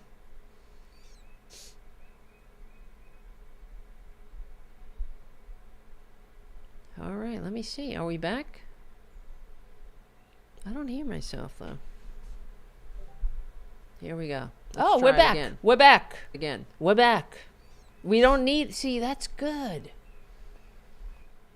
You know what happened? That's pretty good. Wait, hold on. Is that me? 1, 2, 3, 1, 2. Myself, though. Because I did the because I did the live stream thing instead of setting it up as a post, so you guys can hang out before the show and chat in the thing. It hooked up to the same stream, so that's good. That's a plus. All right, we're back. My air conditioner went off and it's getting hot in here. All right, calm down. Calmness. All right, we're back. So we'll do another 30 minutes. So I can just cut out all that other bullshit. And that'll be that. Good. Where was I? Well, let's start something new. You know what I want to talk about? Oh, here's another thing, actually. This kind of goes along with the poorly run red state. Because, Republican policies always come home to roost in failure. here's something I thought we should talk about. STDs are rampant in Mississippi. This one is now considered an epidemic. Well, what do you expect? And that's what I'm talking about. Because, well, it's the failure of Republican policies. You know, Republican policies always come home to roost and failure. The STD rate is around, this is in Mississippi, well, let me see, hold on. If you gathered 100 Mississippians in a room, at least one of them has a sexually transmitted disease. This is around 1,200 per 100,000 Mississippians, one every 100. This is, according to the stats, well, I guess if you don't know, what you don't know won't hurt you. It's sort of like Trump ripping out our climate change eyes. The state has long been plagued with high rates of gonorrhea, chlamydia, and HIV. And I'm sure they don't believe in any of that. Vaccinations for, what is that, what is that, cervical cancer. You get the vaccination for this STD. Hinds County had the dishonor of having the highest STD rate in the country. However, the state's current boom in syphilis, which follows a nationwide trend. But it's the red states. They're very, as far as statistics are concerned, they're at the top of all the negative measures, like STDs. This is because they're dumb as fuck. They don't teach kids about safe sex or how to protect themselves. Then they teach them abstinence only. That's the Republican policy. See, because they're not trying to effectively address the issues we face as a country, as a community. They're trying to inflict their ideology on us. And this goes back well before Traitor Trump, that's for sure. I mean, this MAGAt cult is out of control. They're the worst. But they've always been doing this, regardless of the fact that their policies don't work. The beatings will continue until morale improves. This is the policy, because that's what we believe. We're nothing but ideologues. They don't give a shit if you get an STD. If you're disfigured, disformed, or whatever, you can't have children or whatnot. You pass it on to your community. I mean, Hinds County, they must be, they got some tales to tell in Hinds County, I'm sure. But Mississippi, in 2023, in a report from the CDC, well, you know how you can't trust the experts of the CDC. The Mississippi ranked third in the country for reported cases of primary and secondary syphilis, and it ranked fifth for gonorrhea and chlamydia. Wait. Not in all the godless blue states? I thought they loved Jesus in Mississippi. This can't all be happening in to married people. All right. Syphilis, like other sexually transmitted diseases, is spread through bacteria upon contact with infected fluids, happening through various sex acts. Let's see. With most STDs, the symptoms can make themselves known in a plethora of ways, including painful sores, burning sensation. Not that why am I laughing at that? Or discharge. This is gross. I'm just reading what they wrote. Let's see. Dr. Kayla Stover. She's probably woke. A professor and vice chair of the pharmacy practice at the University of Mississippi explained that a symptom one might have in the first stage of syphilis is a painless sore, a canker sore that goes away even without treatment. That's what happened to, what's his name? Alphonse Capone. Remember, that's Trump likes him. Alphonse Capone. He can relate. He's got syphilis. I can't say that word. Syphilitic brain. Alphonse Capone. Oh, fuck off. And that's what happened to him. He didn't get any treatment for syphilis. Alphonse Capone. And then it went away, I guess, but it went right to his brain. I'm surprised it didn't eat his face. Let's see. Well, Mississippi, better get help, because you know what happens. Syphilis will eat your soft tissue, and you'll end up without a nose, without eyelids, shit like that. That's fucked up.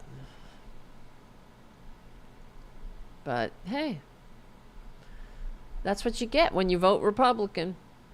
You get abstinence only. You get Jesus is my health care.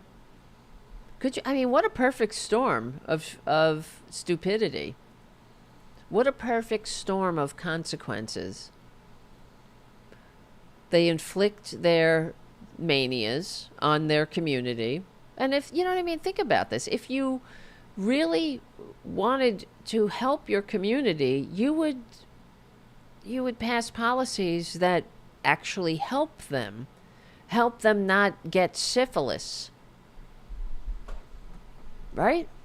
And then, at least, in the very least, you would also, if they get syphilis, even though you gave them every opportunity not to, you would give them adequate health care, allow them access to health, and then education, so they would never get it again or pass it on to somebody else. Unreal. But abstinence only, which doesn't work. And then you have no health care, which doesn't work. And you're stupid, which doesn't work. But that's the Republican trifecta. And it doesn't work. Republican policies always come home to roost in failure. They keep you stupid, they keep you unhealthy, and then they keep you voting for your own demise. In Mississippi, sex education classes can't include instruction or demonstrations on how to use a condom. Oh boy. Well, Jesus would have hated that. When you use a condom, Jesus hates that. They have everything so screwed up. Jesus, you have a very sick Jesus. If you think that your Jesus gives a shit that you don't wear a condom, I think the Jesus is more concerned with you being an asshole to other people. Did Jesus even talk about people having sex before marriage? Nobody cares except these MAGAts, except these fundamentalists who, it's all about control, as we know. You don't have to be a psychological genius. You don't need a degree, a psych degree, to figure it out why religions use sex to control people, because they literally have you by the balls. Now that's control. So that's why they're like, don't touch your pee-pee, don't masturbate, don't, whatever, have sex, which ain't gonna happen. People are gonna have sex. They have been having sex forever. And they will continue to do so. But to make it into a sin, right? You gotta be dirty, it's sick, it's... Jesus hates when you touch your pee-pee? But then why? Why did he give you your own entertainment center? No masturbating. Oh my God, these people. And it's like, talk about being focused on the wrong things.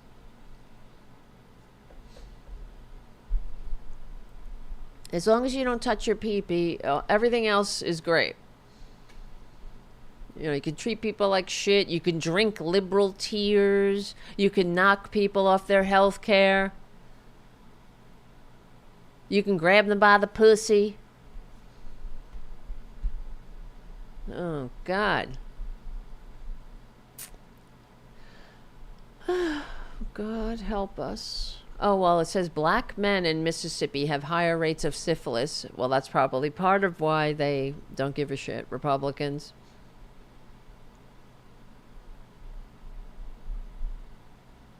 Oh, my God. But anyway, it is a failure of Republican policy. Another failure. Are there any examples of policies where Republicans are successful? I mean, they're good at being shit, right? Right.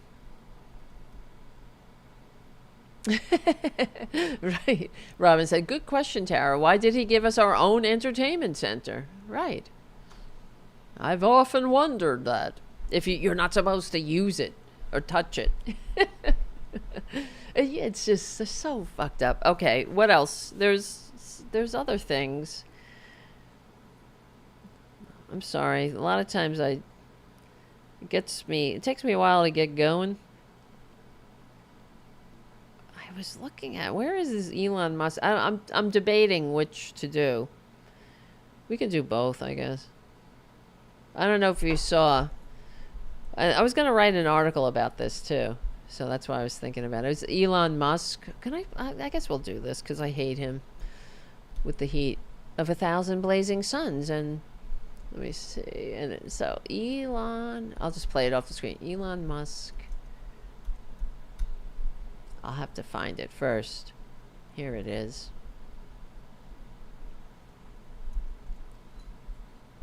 Elon Musk. He wants more of our taxpayer money. All right, here's the music, but I'm going to shut that off. Hold on. Because we're not going to stop. We will not stop. We're going to rock around the clock. We're just going to go on a little longer because of the technical problems.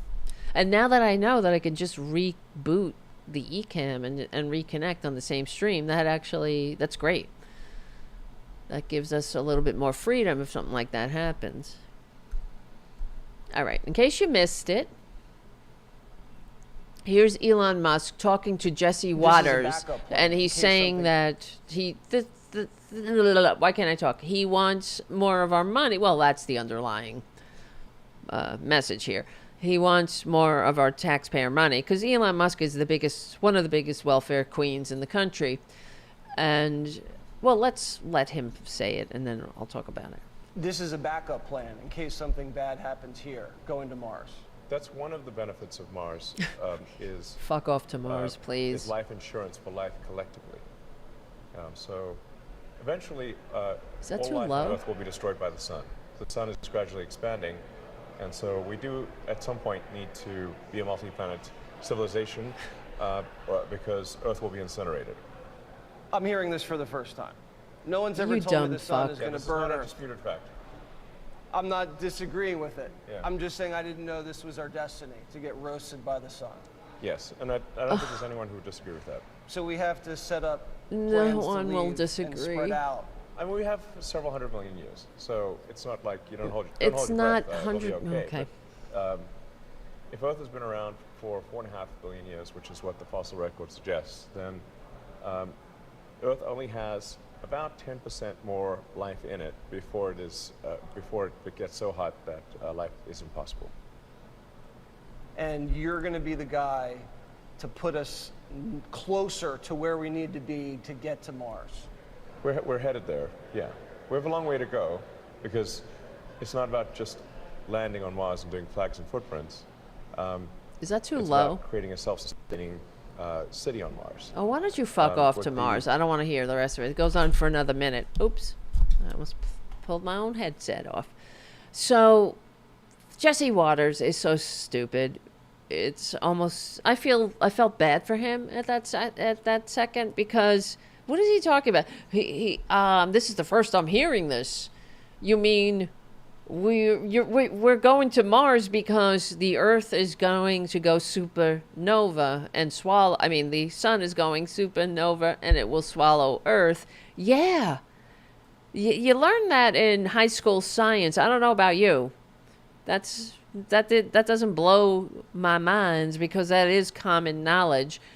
Except, I guess, if you're a Fox News pundit earning millions of dollars a year to spread lies, why do you need to know basic science and just basic things about life on Earth? Like the sun is 92 million miles away. You learn these things in high school. They kind of stick with you. And for him to say, well, we will have to eventually go to Mars because the Earth will be swallowed by the sun. And it is going to happen in about 7.5 billion years, not million. And that's why I know, as I always say, and I've written articles on the Political Voices Substack about it, Elon Musk is not a genius. He is a grifter. And I know he must have impressed Jesse Waters, but that don't mean you're a genius. That just means Jesse Waters is pretty stupid and easily impressed. But you see, what's so irritating here is watching this this media empire of fake Fox, fake fascist news prop up this underwhelming grifter like he's some kind of Tony Stark. Wow, I didn't know that. You're really blowing my mind here. The Earth is going to be swallowed by the sun? Well, don't worry. We have several 100 million years. No, we have 7.5 billion years. Maybe I should be a genius too. Give me some of that stupid taxpayer money. Oh, don't worry. And you're gonna be the guy to get us there, aren't you? You're gonna get us there, Elon? Well, with the help of a few more of your taxpayer donations, we got to get off of Earth, man, because that sun's going to go supernova and swallow us, and we'll have no choice. And when I saw this, I thought, fuck this timeline, right? Really. The fact that we have to share the same air with so many grifters in this new Gilded Age of greed, gaslighting, and grifters is so goddamn tedious. I mean, fuck these propagandists. If Jesse Waters was an actual journalist, I mean, he would have just been like, what are you talking about? The Earth is going to go he didn't even say supernova. That's what's going to happen. The Earth will get bigger and bigger, and it will eventually swallow up the sun will get bigger and bigger and swallow up the Earth in 7.5 billion years from now. At the rate we're going, we won't have to worry about it. Okay? So, Right, exactly. As Redfoot says on the chat, this dude blows up 25 rockets trying to sell us a reusable craft. That's right. He's blown up more than 50 already this year alone, if I'm not mistaken. I might be mistaken at the number. Let me see. Because I did a video about it. How many rockets has Elon Musk blown up this year alone? It's a lot. Oh, not 25. It's 5. 5 rockets. So that's a lot. Including 2 Falcon 9 rockets and 3 Starship rockets. How much has he wasted? I think there were, how many million? I don't know. I did a video about it. The actual numbers are escaping me. How much did he waste? Money. Fuck him. You know what I mean? Is that all it takes? Are these fascists so easily impressed? I guess so. Look at their standard bearer. Look at Traitor Trump. And it goes back to the question we were asking earlier. How much do you have to hate yourself to be a Trumpanzee, to be part of this maladministration, and have to praise Trump every time you open your mouth? I just want to hear that again. Hold on. The sun is gradually expanding. And so oh, wow. The sun is gradually expanding. Eventually, all life on Earth will be destroyed by the sun. The sun is gradually expanding. And so we do, at some point, need to be a multi-planet civilization because Earth will be incinerated. And look at how pleased he is with himself, because he thinks he's imparting something that we don't know already, that a high school student doesn't know. I know that maybe I guess he knows his audience. You know, Republicans don't know this because they're not, I guess, maybe they didn't pay attention in science class. And Traitor Trump certainly doesn't know that. And he's just pulling out basic science as if he's it's an example of how smart he is. Look at me, Ma. I'm a genius. Look at me. Well, Jesse Waters gets very excited. I'm hearing this for the first time. No one's ever told me the sun is going to burn Earth. Wait a minute. Tony Stark, are you kidding me? I never heard this. I dropped out of high school. Well, I get that Lauren Boebert might not know this because it took her 5 times to pass the GED. Well, we're going to have to get out of here because the Earth is going to be incinerated. But I think about how many years away that is. The Earth will be incinerated in 7.5 billion years from now. 7.5 billion years. It's not like that is our most pressing issue. In fact,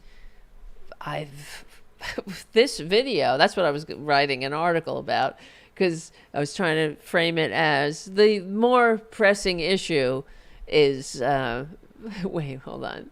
If you want to break it down into physics, is that the Elon Musk, billionaires being complete wastes of time, space, and air, gobbling up life on the planet right now, is really the more urgent scientific conundrum for humans to solve. Not that the sun is going to swallow the Earth in 7.5 billion years from now. Billion! I mean, let's put it in perspective. What's happened in millions of years? Life on Earth, recorded history, is a couple of 1,000 years old. And then you can go, let's see, hold on. Let me get the dinosaurs. How old is How old are They're like a few million. Just a million years, right?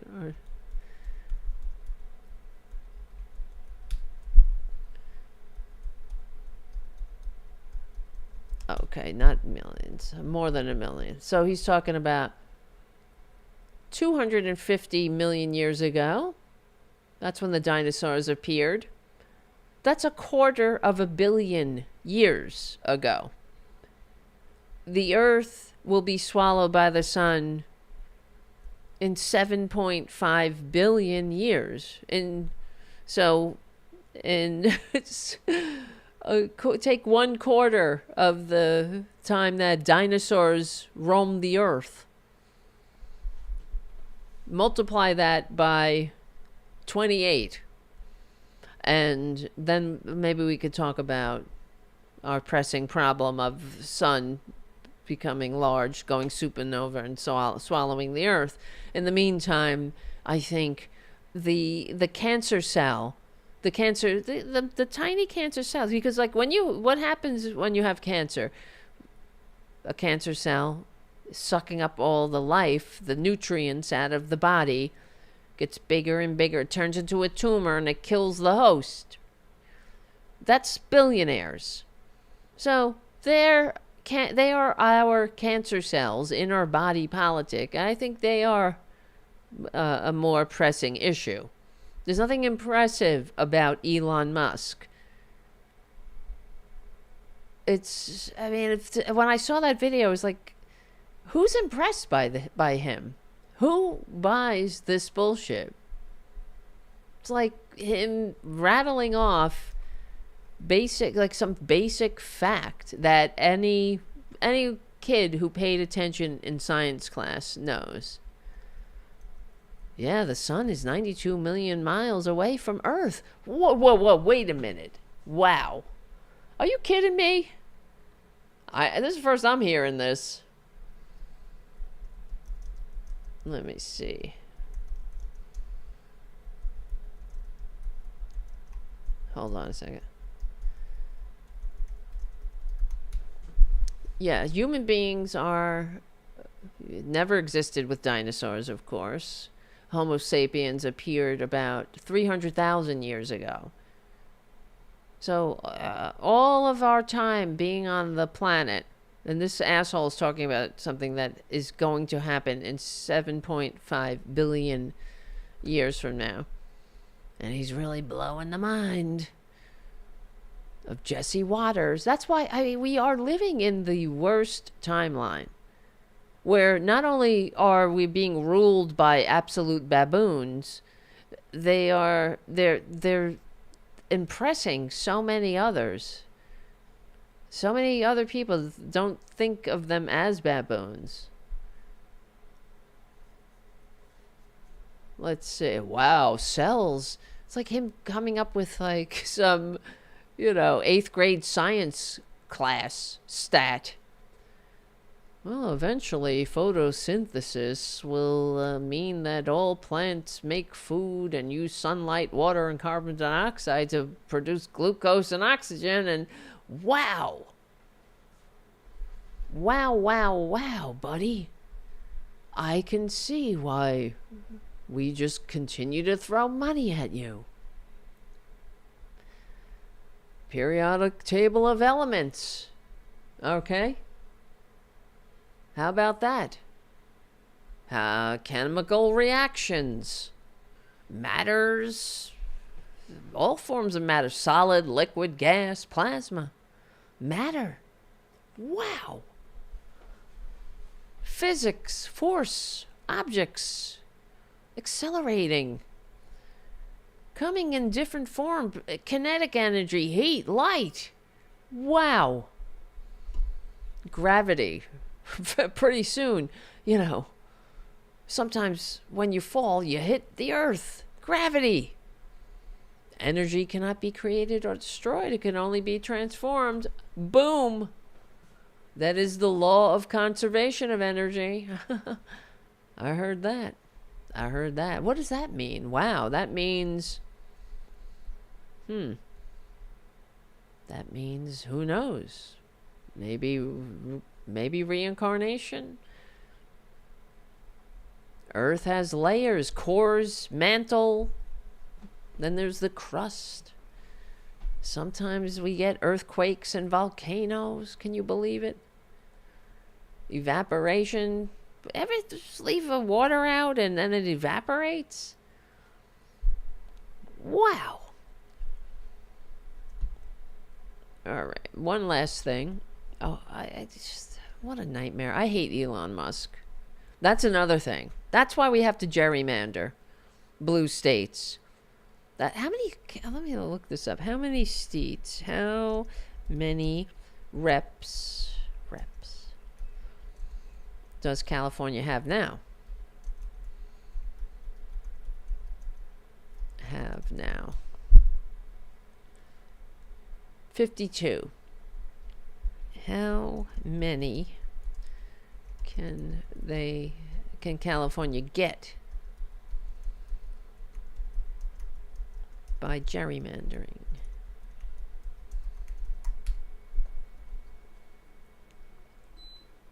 My AC keeps shutting down.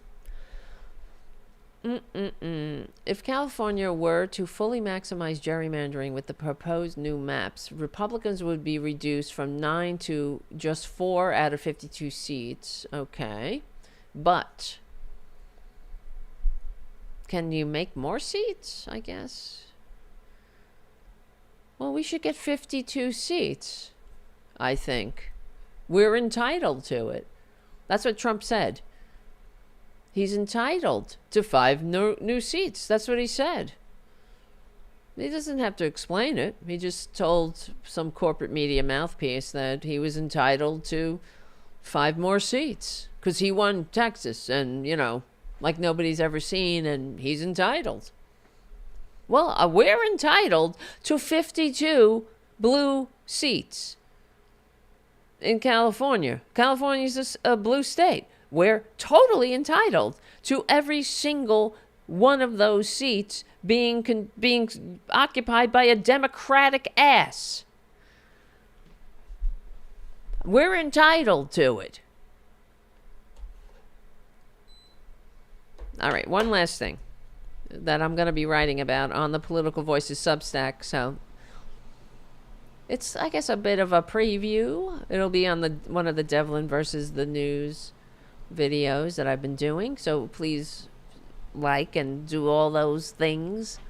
I hate telling you what to do, but it is a necessary evil of this thing of ours. So, all right, J.D. Vance, who is a monster, a very devious, sinister demon, and he hates America. All right, I'm sorry. I'm sorry to break it to you guys. But on top of it, he's a dirtbag. He's a POS. He's gay. Probably trans. He wrote in his his poorly written hillbilly elegy book that he was struggling with his gender identity.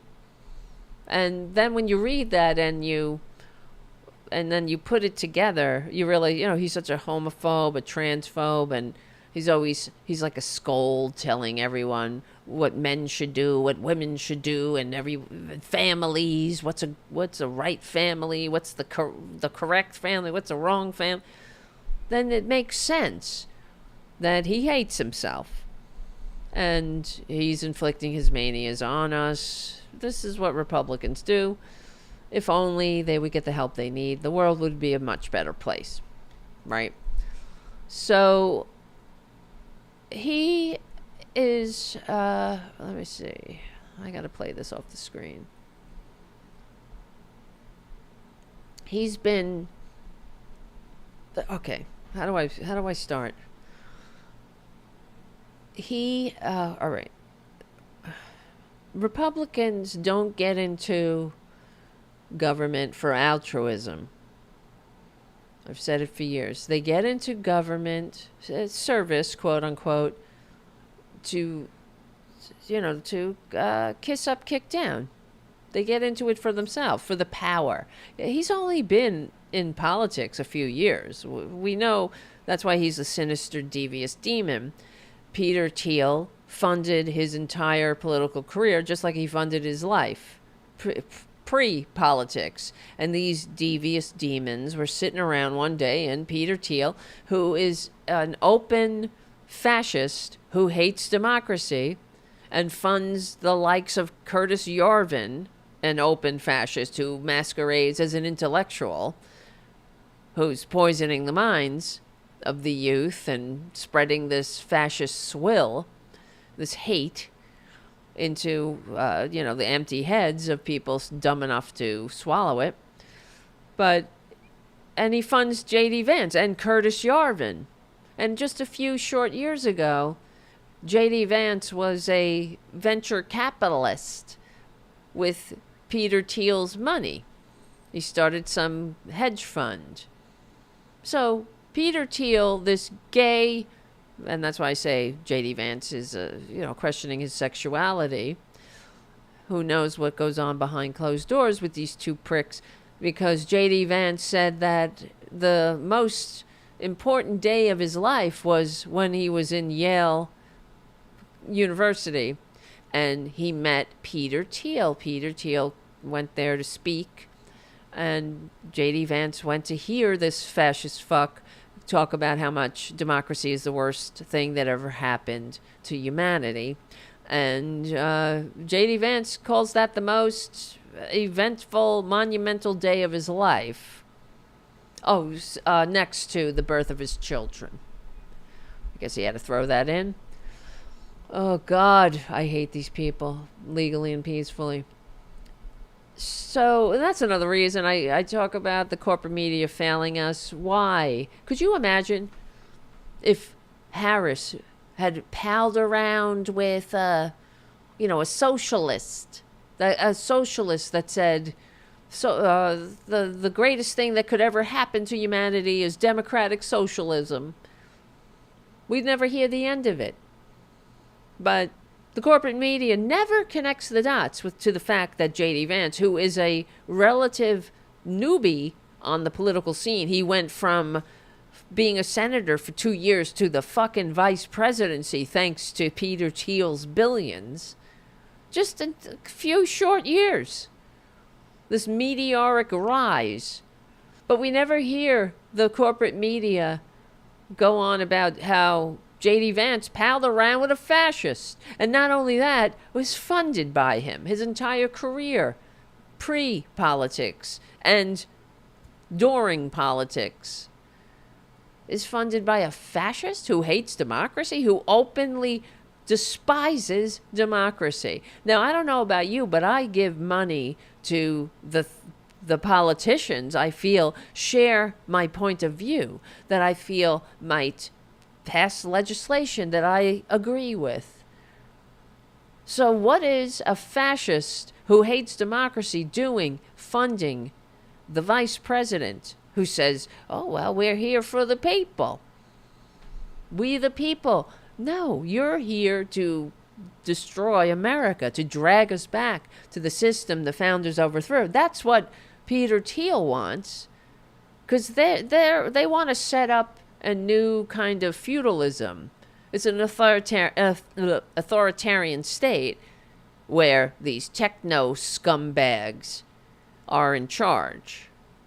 It's not the Windsors, it's not that kind of monarchy anymore. It will be the rule by the elites, the rich, the Elon Musks, the underwhelming man-child, fake genius grifter Elon Musk, and his compatriot, the fake grifter, they're all trust fund brats, born on third base, made a good investment in PayPal, and now they think they fucking rule the world. They believe their own hype. But they know, just like Elon Musk knows he's a fraud. They're all frauds. That's why they hate democracy, because they can't compete fairly and squarely on the field of ideas. And if all things are equal, they could never compete. That's the truth. So that's why they hate democracy, because it levels the playing field. And they will never be able to be the masters of the universe then. Because if without their privilege, we'll all see how underwhelming they are. Well, guess what? We already see it. We do, not the MAGAts. They're too stupid. They're too busy kissing their asses. But anyway, to get back to J.D. Vance, that's who he is. He's an America-hating little Lord Fauntleroy, pet of a billionaire who hates America. I don't know why the corporate media didn't harp on that. The way we had to endure them harping on how Obama palled around with Bill Ayers. Right? And the same thing, well, before, I was saying about Jade Helm. That's, Jade Helm was that, it was a war games, it was a military exercise and that's what you do when you're in the military. I've never been in a real war, but I've been in a lot of fake wars when I wore the uniform. So that's what you do. You play, you practice at war. So there was a training exercise that was using some states as hostile territory, and one of the hostile territory was Texas, and they got a hold of it, and Ted Cruz started hyping it up. Oh, this Jade Helm, they're going to invade Texas as hostile territory, and here comes Obama, and he's going to send the troops to Texas. Well, where are you now, Ted Cruz? While Trader Trump is actually invading the states, taking over, federalizing troops, occupying free territories, right? Well, they're encouraging, and that's what I'm talking about. How we've had to endure these filthy fascists, dragging us through their manias. It's time to not just fight fire with fire, but fight fire with a nuclear goddamn bomb, legally and peacefully. Gerrymander ourselves into a permanent majority until we can fix this thing and shove them into history's trash bin. But, okay, back to history's most underwhelming, so far, history's most hated vice president. That's J.D. Vance. And so just a little background. He's been in office 7 months now, right? It's only been about 7 months. We've been enduring this horrible timeline. Oops, I didn't mean to do that. How did I do that? Fuck. God damn it. Come on. And it's only been a few months that we've had to endure this bullshit with the worst president in American history and the worst vice president in American history. And guess what, guys? J.D. Vance has been on vacation 7 times in 7 months. Every single month, this worst vice president in American history has gone on vacation. And that's what I'm talking about, how Republicans hate this country. They hate America. They don't get into government service to serve the people. They get into government service to serve themselves. That's what they think. Government we're there to serve them. We have to, do what they say. Well, a couple of months ago, he told the Army Corps of Engineers, or maybe it was last month, I don't know, his birthday. He had a birthday. He turned 41, this piece of shit. And he had the Army Corps of Engineers raise the water level of a river, Little Miami River, so he and his family can enjoy a private kayaking birthday trip. So he made the Army Corps of Engineers open up this thing, the water, the spigot, for little Lord Fauntleroy to have a nice birthday boat parade party. Everyone else, just has to endure what they get. But, this is Republican governance. Do you think he would pull a hair for anybody else? He gets to tell the army to, hey, make this water perfect conditions for my birthday parade party, kayaking trip, and fuck you, buddy. Now, all you got to do is play the game. What would they do if that were Kamala Harris? Right? Kamala Harris thinks she's a queen. Kamala Harris, who is she to tell the army to command the rivers to rise? Who is she? She thinks she's the Queen of Sheba or something? For her birthday parade, her party, she want to go kayaking? Oh, well, you take what you get, like the rest of us, right?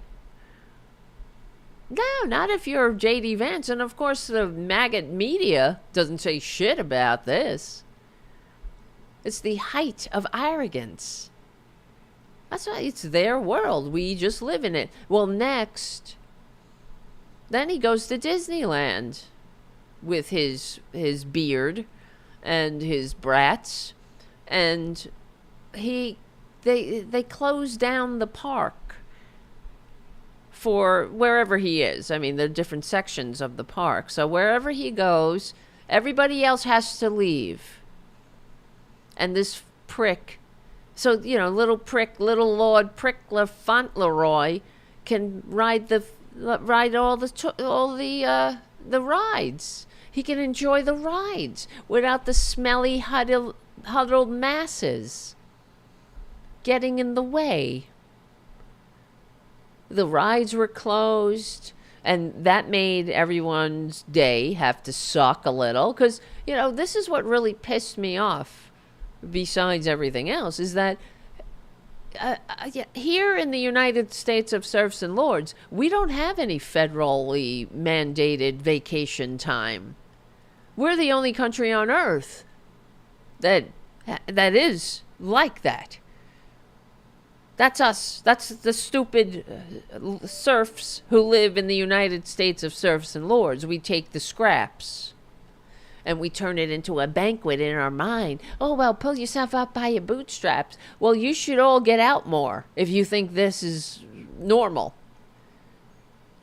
Every other country on earth has vacation leave, sick leave. Not here, not this fucked up country. We're too busy giving Elon Musk money to go to Mars before the sun blows up in 7.5 billion years. So he can blow up some more rockets. He's got, how many was it? 5 rockets blown up? J.D. Vance has 7 vacations in 7 months. 7 vacations in 7 months.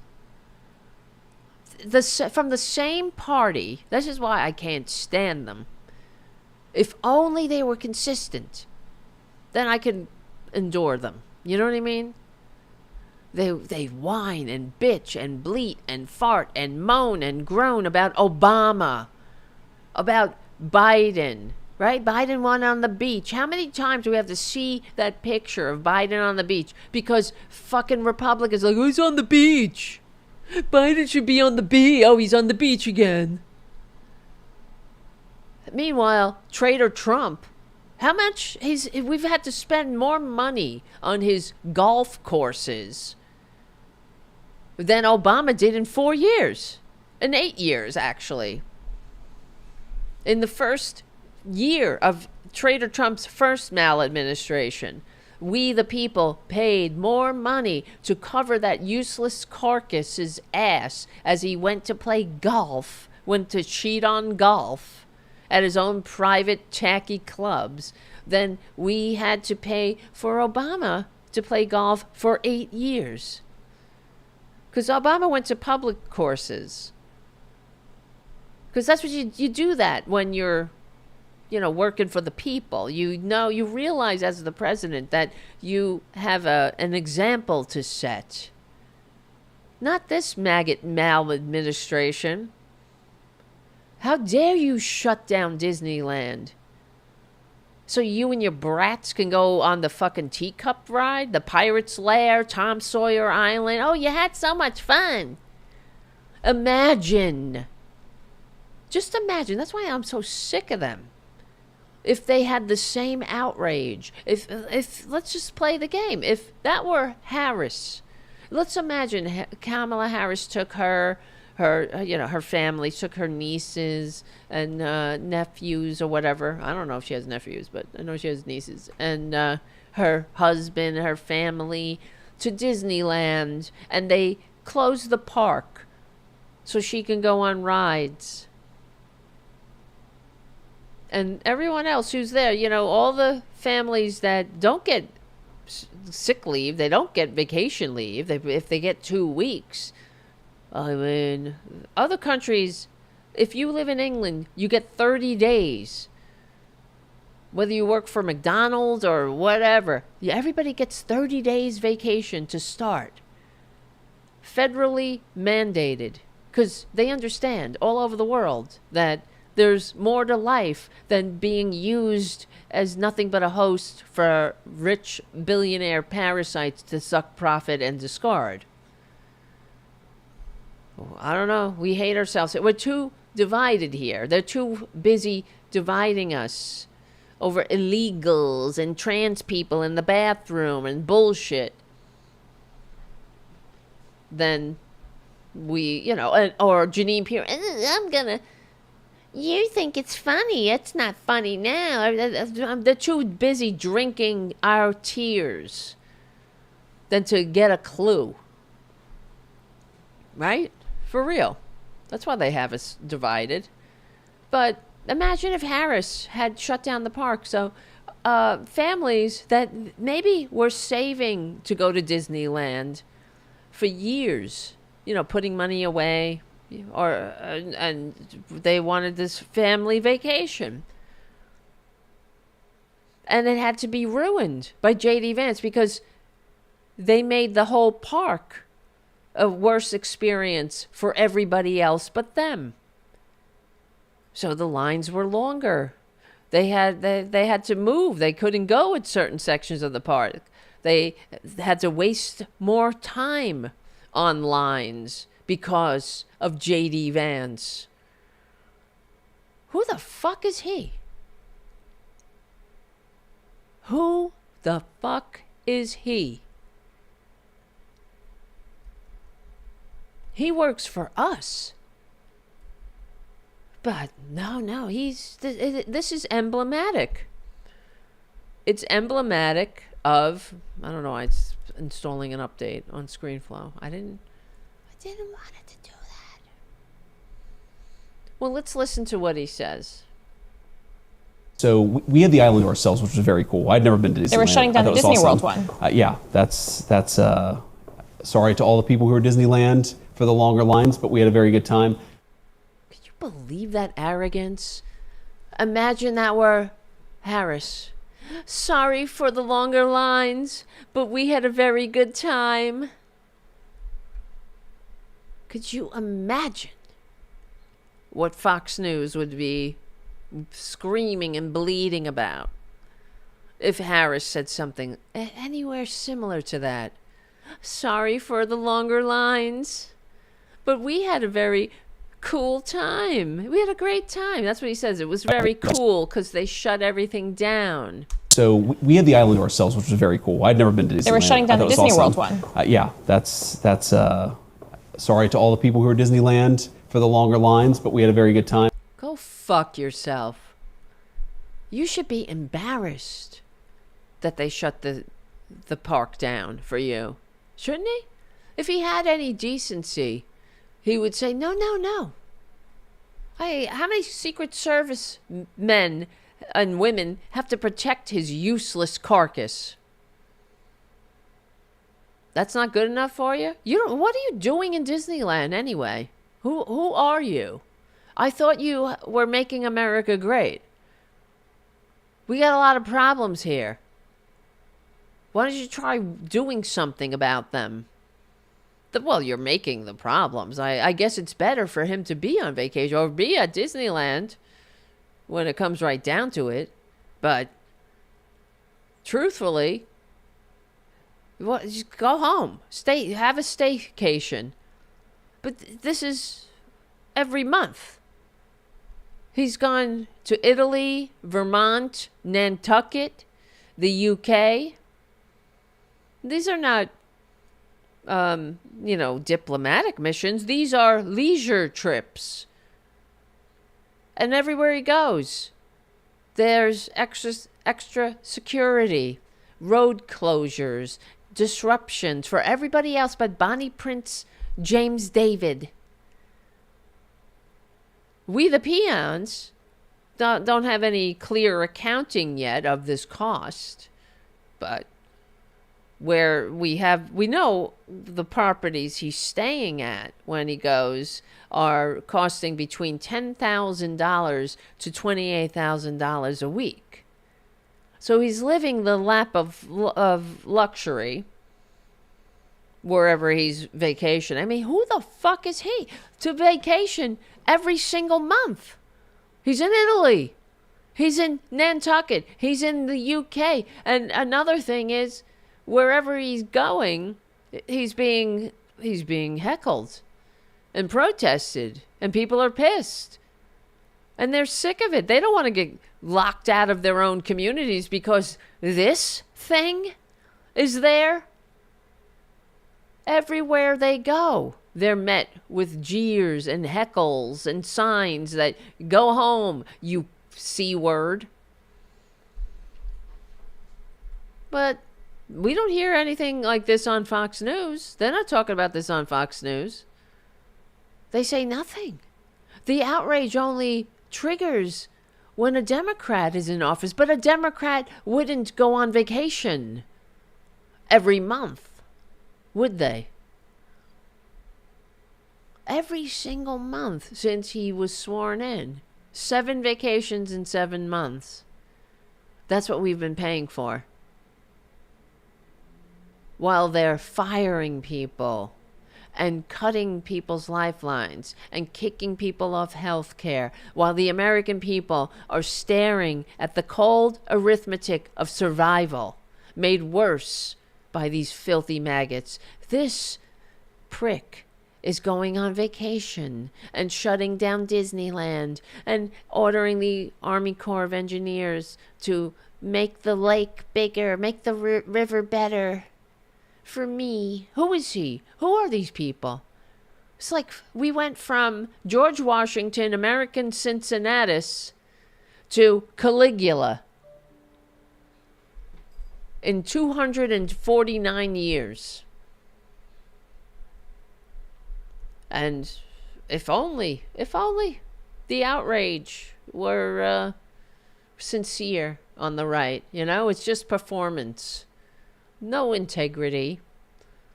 No principle. If Harris or any Democrat had done anything like this, there would be congressional hearings before the fucking Mad Tea Party ride completed a second loop, right? But, I'm sorry for the longer lines, but this was pretty cool.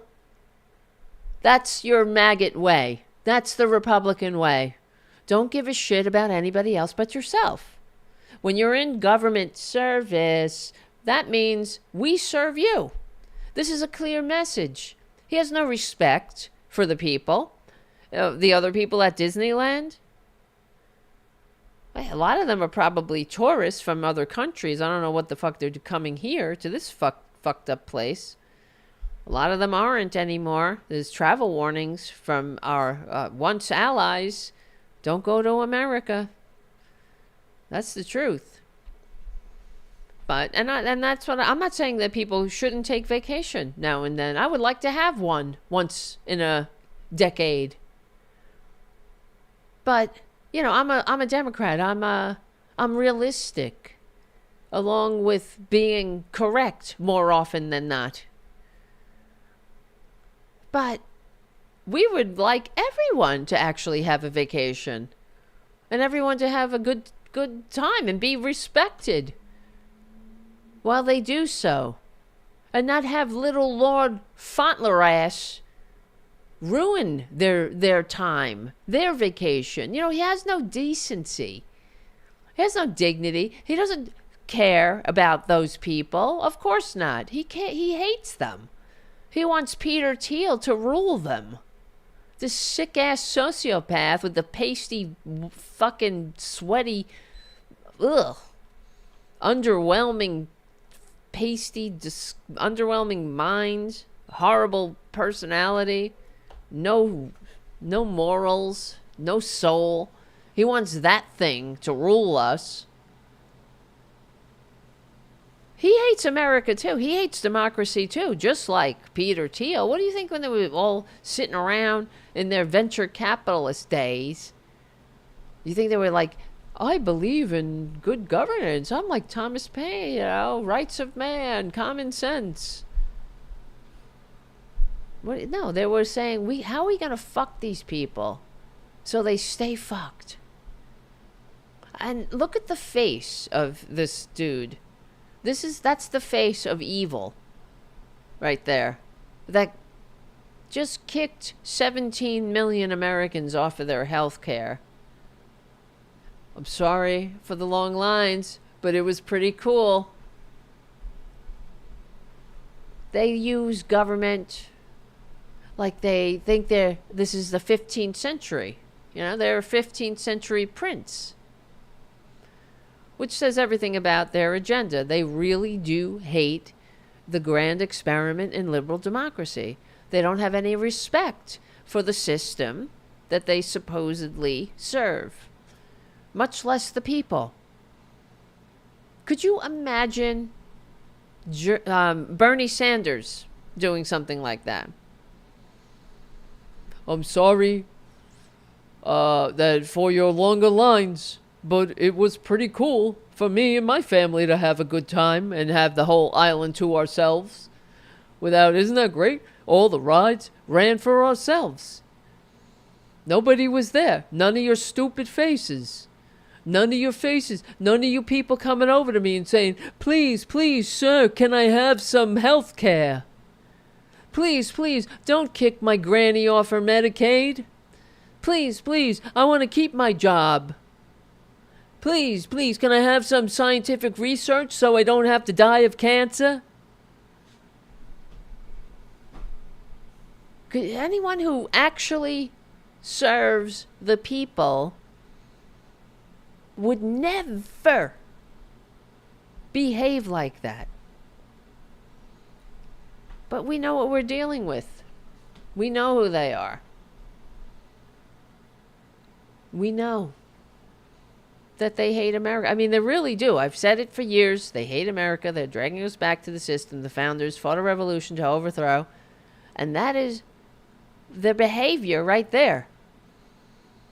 Says everything. And the lack of response from Fox News and the other Republican outrage machine, it makes me so mad, too, when I think about it, because how they're constantly fomenting outrage, this constant fucking cycle of outrage, when it's all bullshit. It's just a bullshit performance. I'm outraged, yeah.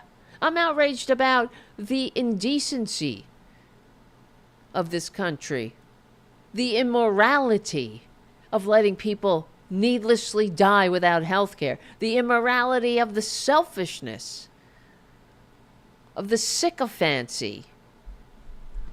Oh, God. All right, that's the end of the show, I think, for now. For now. Yes. Thank you guys for liking my Bernie impression. Well, I grew up here. I was born in Brooklyn, so, you know. I'm familiar with that accent. All right, my friends. I love you. Thank you for hanging out tonight. Please become a patron at patreon.com/TaraDevlin. Follow all of my socials and all that shit. I know, it's so annoying. Please, please. Become a patron at patreon.com/TaraDevlin. Thank you, Ed and Jim and Michael McAndrews and Matt Maffei for your super chats. Thank you for hanging out. I hope you enjoy hanging out on Fridays, as I do, hanging out with you.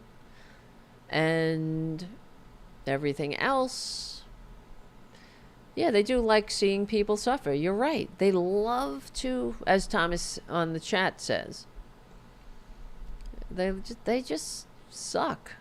That's why we have to get this country back. That's why we have to gerrymander 52 blue seats in California. Get these fuckers off the Supreme Court. Nullify them at least. By expanding the court. I mean, I have a dream, right? I got a dream. Gerrymander a permanent blue majority until we have decency and democracy is shored up and people have health care and education and living wages and science and renewable energy. And things don't suck. And we have history. Fucking people. These people. I will never forgive. I will never forget. If you voted for Trump, shame on you. Exactly. Robyn on the chat. Gerrymander in New York too. Yep. I'm going to call my reps on Monday and my senator, even though they're useless. Schumer and Gillibrand. Because, like, what the fuck? Let's not wait. Gerrymander it now. Permanent majority. We are the majority. We're entitled. We are entitled to a majority, to be a majority. And what will happen? That's the other thing, that when people are always saying, you know, like George Soros is taking over. He wants to take over. He's pulling the puppet strings. To what end? What end? To what end? George Soros.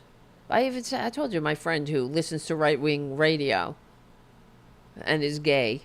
Another one of them, right? And we get into it sometimes. I challenge him because he's like fucking got no facts, you know? He's talking about like George Soros. I'm like, well, to what end is George Soros manipulating things? What's the outcome? What's the underlying, what's the game here? What's the end game? They can never answer this. Oh, control. Well, if he gets his way, his businesses are highly regulated, and he gets his taxes raised, and I don't see the end game here. Right? That's why the Republicans, when you ask them that, what's their answer? Oh, the genders. They want to change our genders. That's why even that fucking baboon at that rambling press conference devolved into talking about genders. Like, shut up, PP Patrol.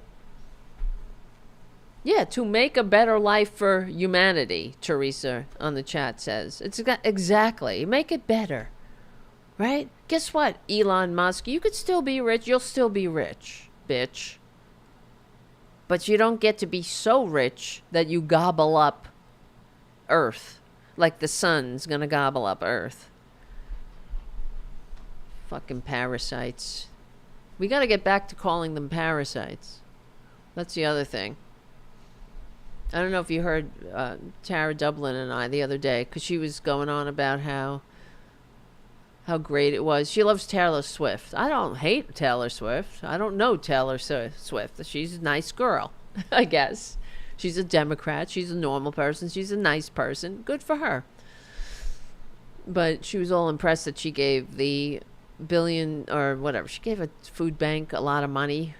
And I had to push back. And I was like, great, that's just wonderful. But that's a problem. Why should we have to live or die under the good graces of our benevolent lords? And then I said, oh, like something about how, why should we find a lord to trickle on us in order to have food? Get the fuck out of here. And she's like, it was more than a trickle. It was 3 years. And I was like, that doesn't make it, that's incidental. That's the system the founders overthrew. You know? Where we had to find a lord to give us some things. Help us, my lord. I have to go to a doctor, my lord. Or, you know, that's not the way it's supposed to. That's not this thing. That's not what this is supposed to be. All right, whatever. I could go on. As Judy Garland would say, we'll sing 'em all and we'll stay all night. But not tonight. Yes. Yeah, I like Taylor Swift. Yes, she's a Trump basher. Good. That's all good stuff. But what she should say, if she is... and Stephen Colbert, I brought that up too, because he gives money to his elementary school alma mater, and that's wonderful. But it shouldn't be necessary. So the real story that the corporate media should be showing is not that, isn't this wonderful, what a feel-good event that happened. The real story is we should all be ashamed of ourselves for making it so we can't have a functioning education system unless we find a rich benefactor. That's fucked up. And that's what they should say. And Stephen Colbert should say, well, this shouldn't even be necessary. And the fact that I have to write a check to an elementary school, we should all be embarrassed, and this is bullshit. And it's certainly not freedom. They had a telethon for cancer recently. Oh my God, on NBC tonight. Teresa on the chat says, yeah, that's that kind of shit. Where they, you know, I'm not saying not have it then because it's needed, but point out the fact that we have to have a cancer research telethon is disgusting. Shame on everyone who voted for Traitor Trump. You should be embarrassed. And if you have cancer or your loved one has cancer, shame on you. How many people have you killed? They haven't killed enough. You know, 1 million dead the first time. That wasn't enough for Traitor Trump and his voters. They hate America. All right. Thank you, Robyn, for your super chat. Right under the wire. Squeeze the kitties for us. That's right. Look at Ray Ray. He's over here. He's laying down. Let's see. I will show you Ray Ray, if I may. If I may show you Ray Ray.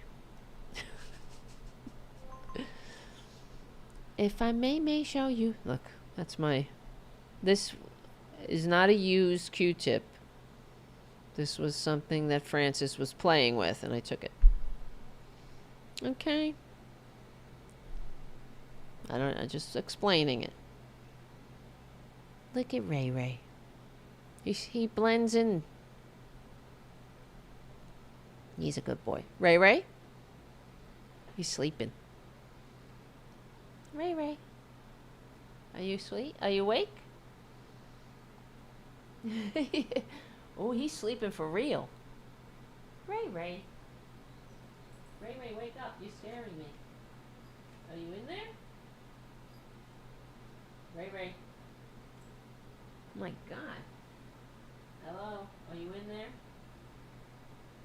Ray Ray, wake up. Oh my God, he's sleeping for real. Ray Ray, you scared me. That's kind of scary, the way they sleep. They sleep like that sometimes. Deep sleep.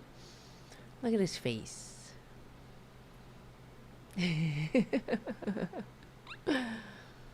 All right. Now that I've woken him up, I've woken the sleeping giant. All right, my friends. Thank you for hanging out. I love you all. And yeah, I guess we'll see what happens with Hal Sparks. Hopefully he'll be on the show. He will be on the show. But I don't know when. Oh, look, and there's Boudica. Where's the producer? He's in the bedroom. He's in the bedroom. Sleeping. He's sleeping for real, too. Where's Boudica? There she is. Look how cute. Hi, Buddha.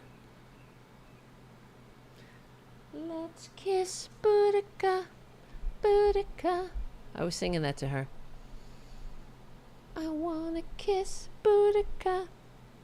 She is so very cute and small. She's Boudica. All right, I gotta go. I'm losing my voice. I love you. Thank you for hanging out. Become a patron. Patreon.com/TaraDevlin. Check out the Tara Show Tuesday and Thursday on the Political Voices Network. Right here. Yeah, that's what I said. Political Voices Network, 2 p.m.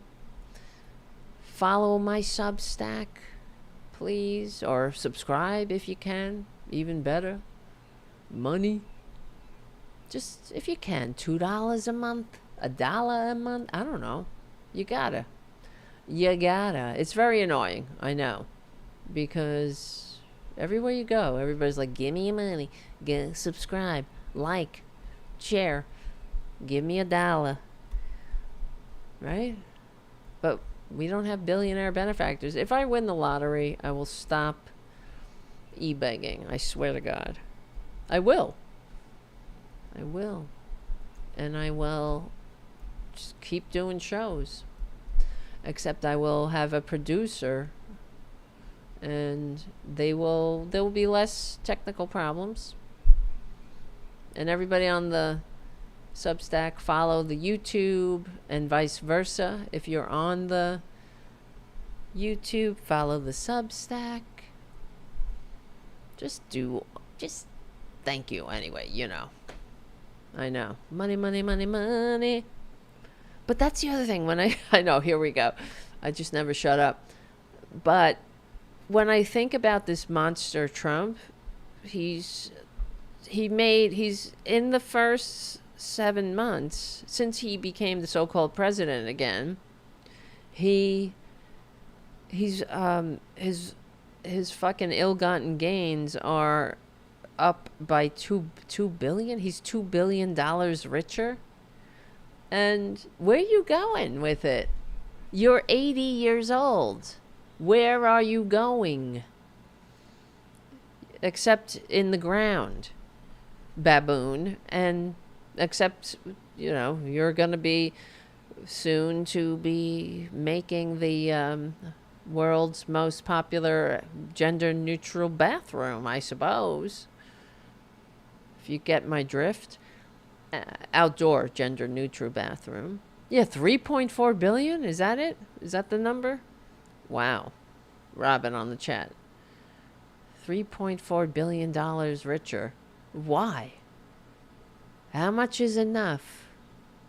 Right? You filthy baboon. How much is enough? You can't take it with you. It can't save you from your cankles.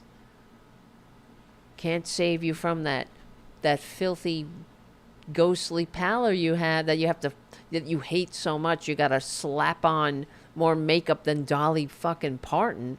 I mean, that guy has more makeup than goddamn RuPaul. Right? For real. Yet they all have to praise him. Oh, in that interview, too. Oh, God. I should have a 5-hour show. That J.D. Vance said that, if you could have dinner, they asked him, if you could have dinner with anyone, 3 people, living or dead, who would it be? He said Isaac Newton, Donald Trump, and Abraham Lincoln. Get the fuck out of here. He had to say Donald Trump. What a pathetic drip he is. Donald Trump. Yeah, I'm sure, bitch. I'm sure you would love to have dinner with Donald Trump. What a boring dinner that would be. What a fucking tediously boring. Ugh. You want to have dinner? You'd hope to keep it down. Sitting there listening to Trump. Trump, Abraham Lincoln, and Isaac Newton. Isaac Newton would fucking shoot himself. So would Lincoln. They would all be... they would be like, what? Lincoln would be like, wait a minute. I had to give my life effectively to save this republic because some fucking conservative, they wanted to own other human beings and they assassinated me over it. And you're telling me in a few short generations, this is what it meant? This is the outcome of unifying this fucked up country? We get a baboon? Yes. Oh, sure. I'm sure Isaac Newton and Traitor Trump would be a very scintillating conversation. Yeah, I moved on her like a bitch. I grabbed her by the pussy. I admit it. I tried to fuck her. She was married, but I couldn't seal the deal. I couldn't close the deal. I swear to God, you really have to be a special kind of sociopath to debase yourself that much for money and power, to be near power. You must really hate democracy that much, J.D. Vance. Yes, Isaac Newton, Traitor Trump, and Lincoln. Oh, he couldn't come up with a woman, of course. Right? Remember when they asked the Republicans, who's your favorite female historical figure? American. They asked these fuckers. I think it was, I'm not sure now that I'm saying it. Was it if it was American, if it had to be American, but only because half of the Republicans said Margaret Thatcher. Because they couldn't come up with anything. They were like, Margaret Thatcher. And then the other ones were like, yeah, that's it, Margaret Thatcher. They loved Margaret Thatcher because she fucking hated working people, just like they do. And she made a lot of people suffer. And that's their masturbation material right there. Suffering people. And then one of them said, Rosa Parks. And then they all copied that too. Yeah, Rosa Parks. Yeah, that's it. I'm hip. When in reality, we know that in the story of Rosa Parks, they're the bus driver. They fucking would hate Rosa Parks. They hate Rosa Parks now. They try to erase her history. They're erasing her out of history. Oh, don't worry. We'll remember. And we'll put them all back when the baboons are legally and peacefully in history's trash bin. All right, guys. Thank you. This was a marathon. Now I gotta go and cut the show down, and we will win and all that stuff. I love you. See you on Tuesday. We're on the right side of history. Decency, dignity, democracy, humanity. We stick together. We win. Subscribe, like, all that stuff. Follow my Substack. I'm going to keep saying it until you do it. Just do it. All right, I love you. I'm sorry to be annoying. And yeah, we will win because of all those things. Thank you, Charlie from APO's Radio News, for keeping the show going and growing, and for your support of the community cats. And my name is Tara Devlin. I'll see you on Tuesday, 2 p.m. That's a live show with myself and Tara Devlin, 2 p.m. Eastern on the Political Voices Network. But in the meantime, stay tuned. Follow my Substack for some videos and articles coming your way. I love you. I love you. I'll see you on Tuesday.